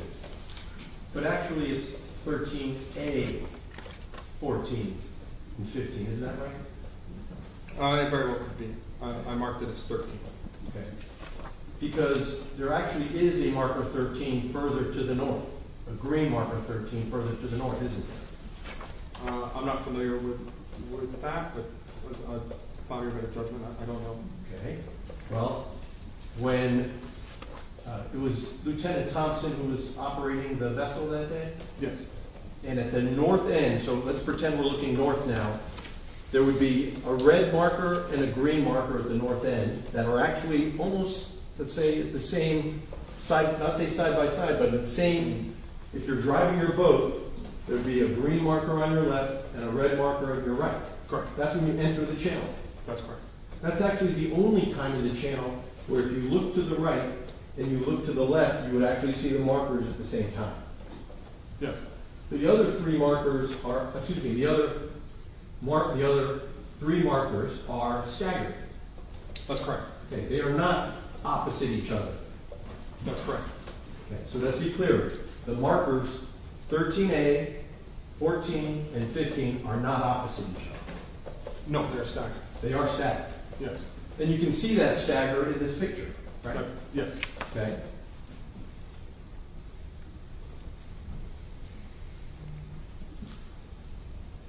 So, what marker is this? Well, which is now known as 13A. Okay, what marker is that? 14. And what's that? That's 15. Okay, now marker 15 is green, right? Correct. The water is sort of green in this picture. It's Okay. You would, of course, we're zoomed out. Not as easy to see the green as it is to see the red. yes. Correct? That's correct. Okay.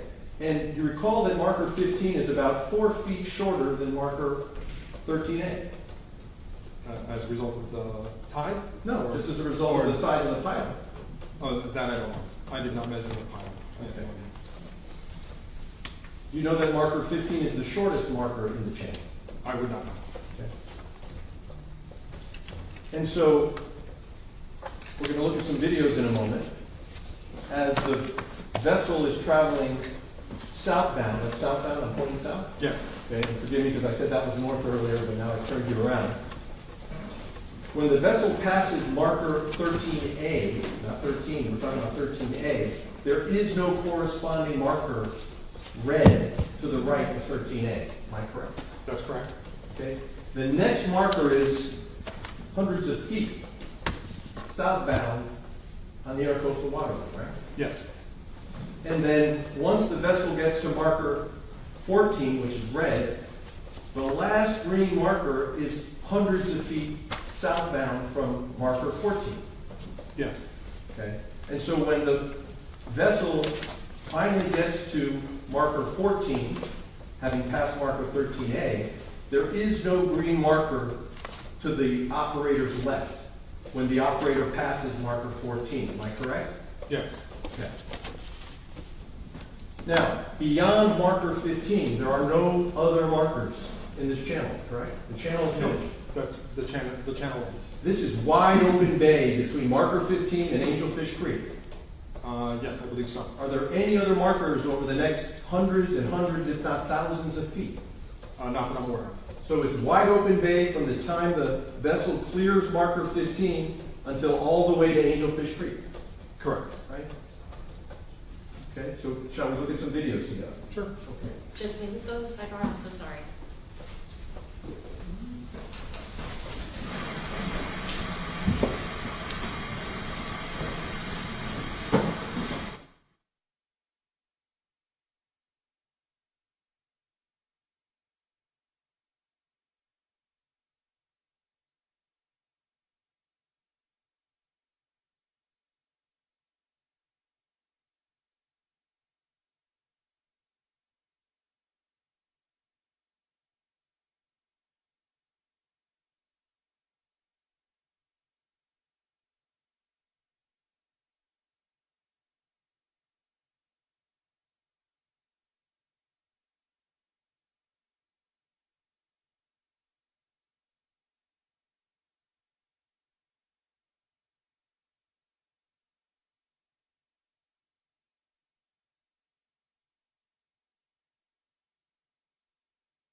Numbers of the various exhibits, but maybe we'll start with, was that?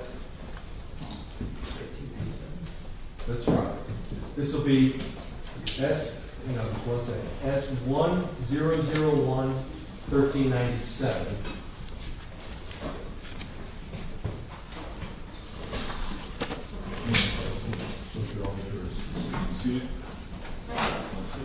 Okay.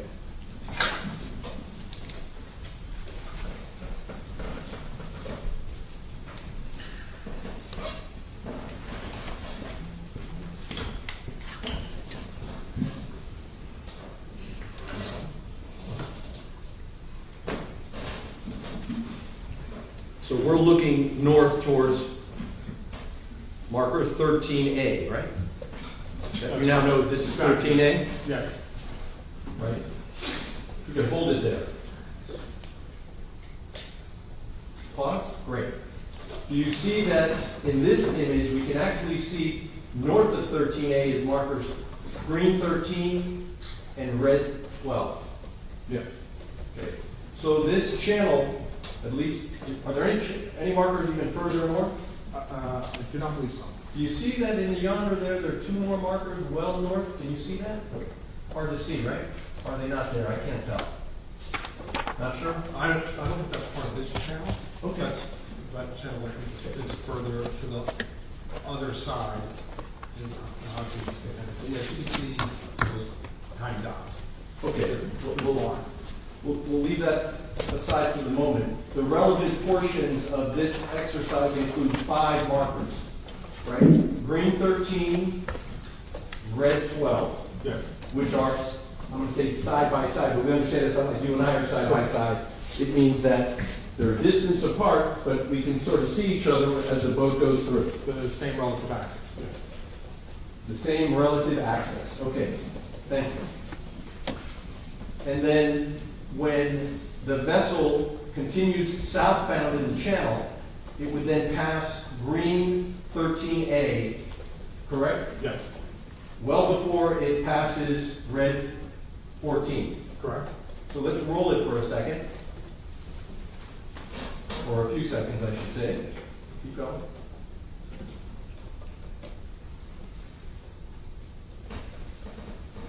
Okay, we can pause it now.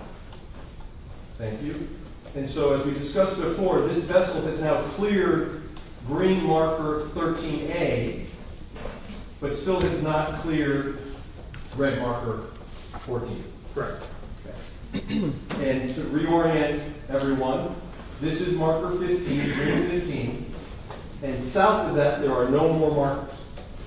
Correct. Okay. So once the vessel clears 15, it's done with the channel. The channel, then, yes. Okay. So let's keep rolling.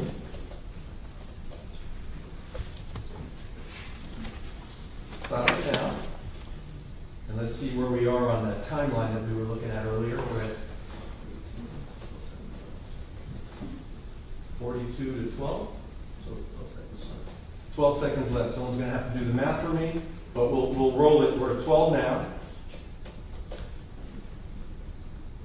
If I can see the numbers. Pause. So we were more or less at the 9-second mark that the prosecutor was asking about? Thereabouts. Okay, and the operator of this vessel was holding a steady course throughout that entire last 9 seconds. Yeah. No weaving, No. no going back and forth, No. no hot dogging, No. no thrill seeking, No. and the operator of this vessel obviously noticed that marker 15 was coming up and took an action to avoid it. That's a pretty predominant feature, so yes. Right. And there's plenty of water depth on either side of that marker for a boat like that that has outboards that only takes up a foot or two of draft, correct? Yes. So that the operator of that motor vessel could choose either side of the marker and not run aground. Correct. Okay. Great. Let's go to the next video.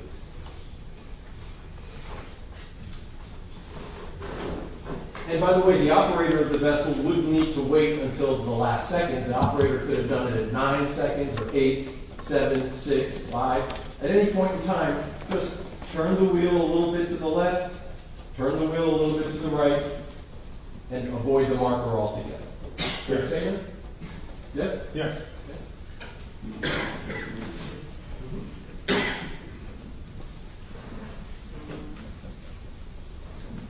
And this view, hold it right there, is essentially the same approach, but with the drone a little bit lower. Correct. And this is S1001396. Yes. Okay, great. Now, I'd like you to take a note, if you can tell from this image, that the three green markers, 13, 13A, and 15, do not make a straight line. From this angle, they do not appear to be. That's correct. From any angle. Well, I couldn't say from any angle. I don't know if we were to move further to the left and look down if they would be straight. I would suspect that they are not. Right. Isn't it true that 13A actually is further west into the channel because there's a shoal area just east of 13A? I believe it is further to the west. Okay. And so, if we could roll the tape.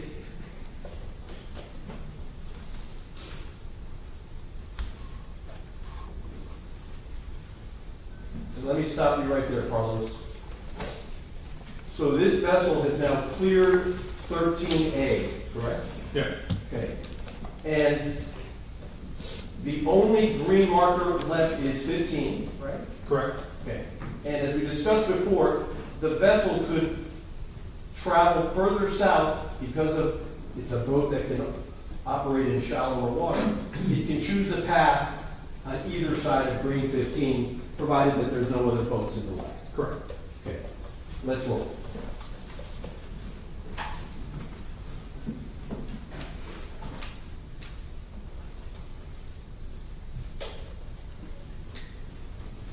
And let's hit pause. So this operator was intentionally aiming for 15, knowing that it was going to avoid it at the last second, right? Yes. That was the design of this exercise. Yes, we're replicating the GPS data. Right. Yes. And so that the jury understands replicating the GPS data, the operator had predetermined a course to take based on GPS information Yes. and was going to try to replicate the path of that GPS information. To the best of their ability. Yes. Okay. And try to replicate the speed. Yes. Okay? That was calculated based on that GPS. Yes. And to the best of your knowledge, that's what this represents. Yes. But of course, you didn't do that exercise yourself. No, I did the drawing. Okay, you're the camera crew. I'm the camera. No disrespect, but like the camera there is observing us. Same. They don't plan it, you just document it. That's it. Okay, great. And so if we roll it, with a second and a half to go, not even, this operator was able to do a slight turn, avoid the mark. Correct. Okay. As the vessel was traveling in that path, at that speed, in these conditions, did it appear to be operating unsafely? No.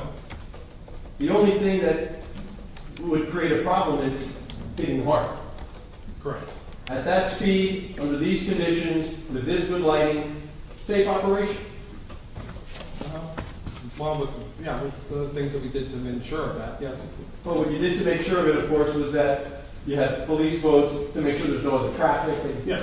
So absent another boat, if there's no boat in the way, no other boats in the channel, traveling as this vessel did, at that speed, in these conditions, perfectly safe, so long as you don't hit the channel marker. So long as you don't hit the channel. Okay. Now, do you have a view from the north side of the channel? Do we have a view in here? I think we do. Let's see if we go to the north approach, maybe? No, view north and south. Let's see if we have it on this. Okay. Let's try looking south, maybe? That's not a video, right? Forgive me.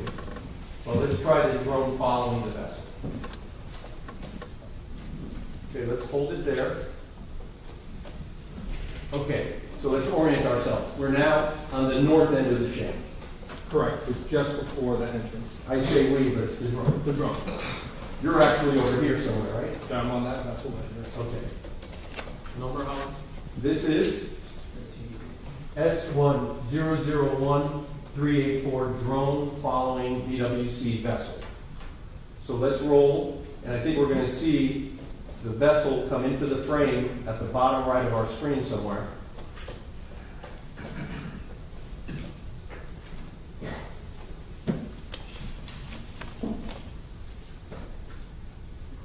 And when we get to 13A, we're going to pause a moment.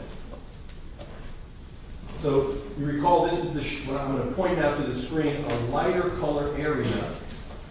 There's a shoal there, right? Yes, there is. Okay. Now, when a motor vessel encounters shallower water, a vessel, even without pushing the throttle, can gain speed. Right? Yes, due to the shallowing of the water, yes. So you could be going at 43 miles an hour, this vessel, and when it encounters the shoal to its port side, without even touching the throttle, the boat can gain speed because of the shallow water next to it. And if they're close enough, yes. Okay? So let's roll it, and then let's stop it.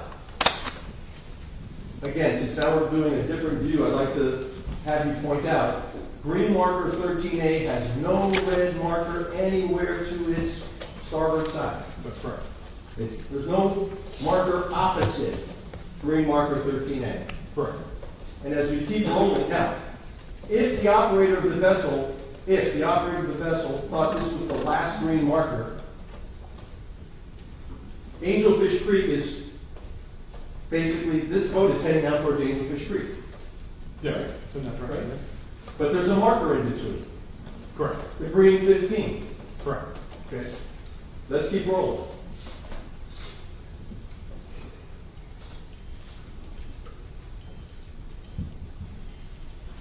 And now let's stop.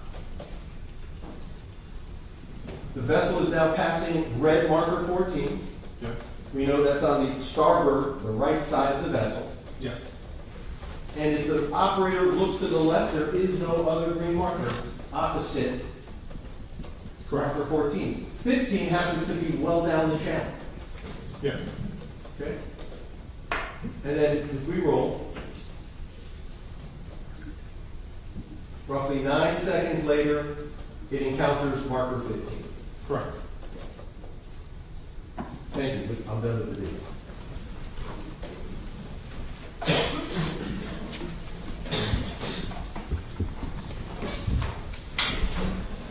Now, a motor vessel, you told the jury, has no brakes.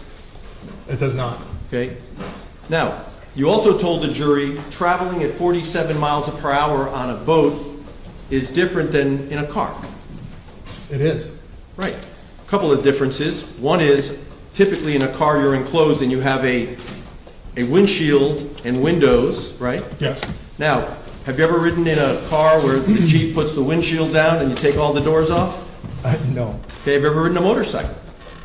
Yes. Okay. Riding a motorcycle feels a whole lot different than riding in a car. Absolutely. It's because you're encountering the force of the wind, the friction of the wind, right? Yes, you're completely exposed. Yes. And it feels faster maybe, but it's the same speed. 47 in a car and 47 in a motorcycle is the same thing. Yes, it is. Now, on a boat, you likewise typically don't have a windshield, although you could in this boat. The operator had a windshield, right? Correct. And a windshield helps keep that wind from blowing in your face. Yes. Okay. But a boat also has the resistance of the water to bring it to a stop. Meaning, a car, let's use a car. You take your foot off the gas, the car keeps rolling because of that fabulous invention we call the wheel. Yes. Right? And if you're in a car, you take your foot off the brake on the expressway, your car's going to keep going, although it's going to start to slow down. Right? Yes. But a boat's going to slow down a whole lot faster when you pull that throttle back, right? Because it's encountering all the resistance of water. Yes. Okay? So it doesn't have brakes, but it has two features: the resistance of the water, and once you bring the throttle into neutral, you can then put a boat into reverse. Yes. Right? And that slows the boats down. Also. Yes. In fact, that's how the big ships, when they come into port, that's how they slow themselves down, right? Yes. Okay. So it doesn't have a brake like a car does, but it has those two forces working to stop a boat. Yes. The friction of the water and pulling back the throttle, indeed putting it into reverse if you'd like to. Yes. Okay.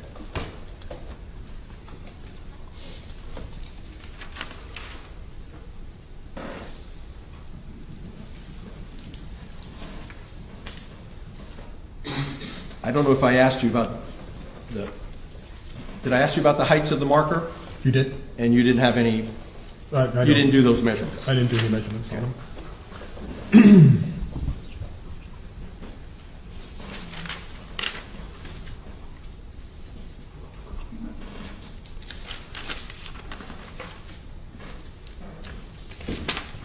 If I could just have a moment, Your Honor?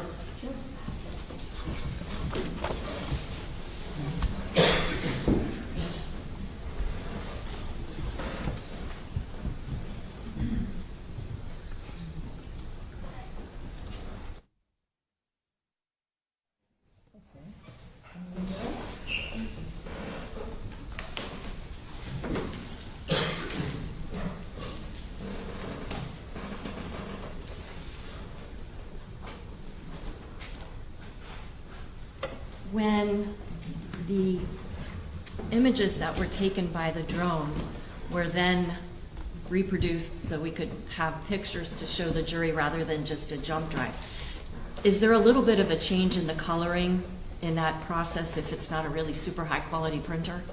Yes. Is it all that difficult to see a green channel marker when you're on the water in Biscayne Bay? No, not at all. Does that green blend into the color of the water? No. The water's only green because of the angle in which we're looking at it. If you're closer to the surface, it's more blue.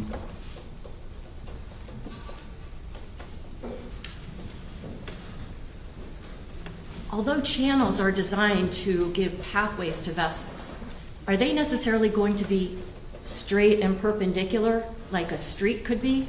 No. Why? Well, the channel, when the channel is dredged, they take into account a shoal or rocks or wildlife and protected grasses and all those kinds of things. What's So a it- shoal? A shoal is a raised area under the surface of the water. In this case, it's just the path for you to follow. It's, you know, think it's more like a walking path, right? It's crooked. It's not going to be straight up and down. It's not as straight as an arrow necessarily. They can be, but not always. So would it be important when you're operating through a channel to pay attention, because you can't just expect that those channel markers are going to be exactly parallel to each other? Yes. Now, would you think that running a vessel into a channel marker at 47 miles per hour is a safe way to operate a vessel? No. Is the safest way to get, let's say, from Cutter Bank Channel to Angelfish Creek, is the safest way to get there literally going through channel marker 15? Not physically going through channel marker 15, entering and exiting is. That's why the markers are there. So you shouldn't be hitting the markers to get to Angelfish Creek. You should go around the markers. Is that fair to say? Yes, it is. Nothing else. You're welcome, ma'am.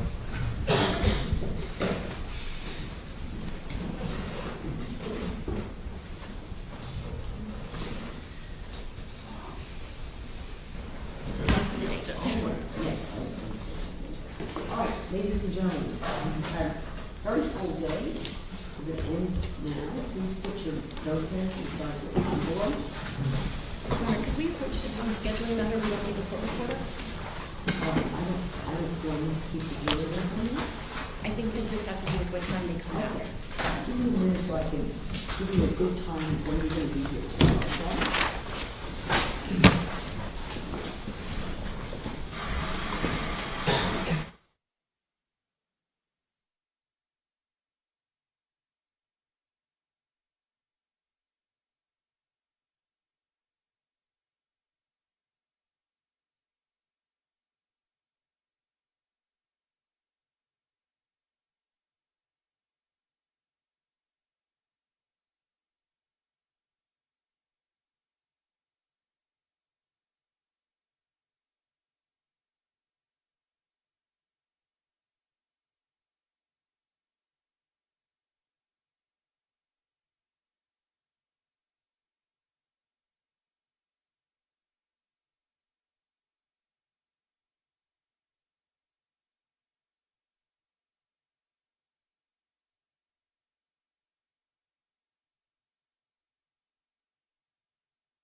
tomorrow morning at 10:30.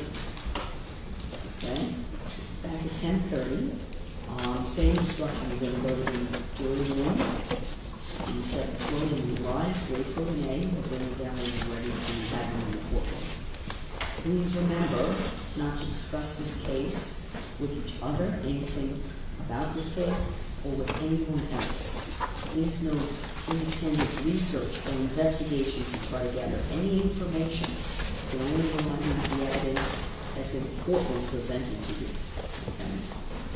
If you see any of us outside of the courtroom, we're going to continue to ignore you. So we're not going to answer questions, we're not going to say hello. And basically, everyone in the courtroom has to be aware that you're a juror. They may not recognize you as one of our jurors, but where your juror badge is always well displayed in the courthouse and even in the area around the courthouse, especially during the lunch hour. Okay? If you see or hear anything that you think involves this case in the news, social media, newspaper, anything, please ignore it. Okay? Don't read it, don't watch it, don't listen to it. If you're not sure, ignore it. Okay? Don't wait to find out afterwards that had something to do with this case. And tomorrow we're going to have an earlier day. We're going to finish somewhere around 4 o'clock, maybe even 2 minutes before. Okay? Just wanted to give you all that information. So you're going to come in at 10:30. I would ask you to have breakfast. We would take our lunch break probably somewhere around 1 or so. It'll be a little bit later lunch break. And I'm not even sure why you're taking another break in the afternoon because we're going to make it a shorter day. Okay? So you've got the schedule, and we'll see you tomorrow morning at 10:30. And I'll see you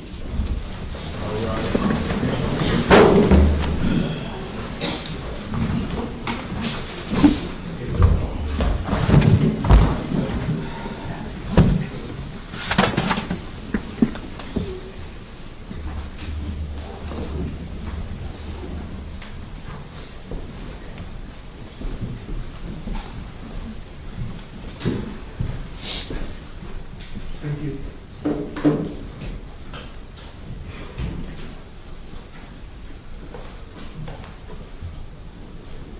I'm going to ask everyone please just to wait a moment or two before you step outside so we give the jury a chance to get down the hallway. We're not going to do recess in a moment, but I just want to announce something. I'm going to have everyone here tomorrow to handle a couple of legal issues before the jury is all before 10 o'clock. And see if you could please ask your witness as well. If you can be here at 10 o'clock. And handle whatever matters in the Judge, one thing that might be helpful is if the defense can send over to us any and all clips that they would want to show to Lieutenant Thompson, I can forward that on to him and maybe he can look at them tonight. That would be great because that'll make tomorrow, I think, that much more sense. That would be just fine. However you want to manage it between all of you, but we'll be here at 10 o'clock. And the jury will be back at 10:30. If there's anything further tonight, I'll give you more recess.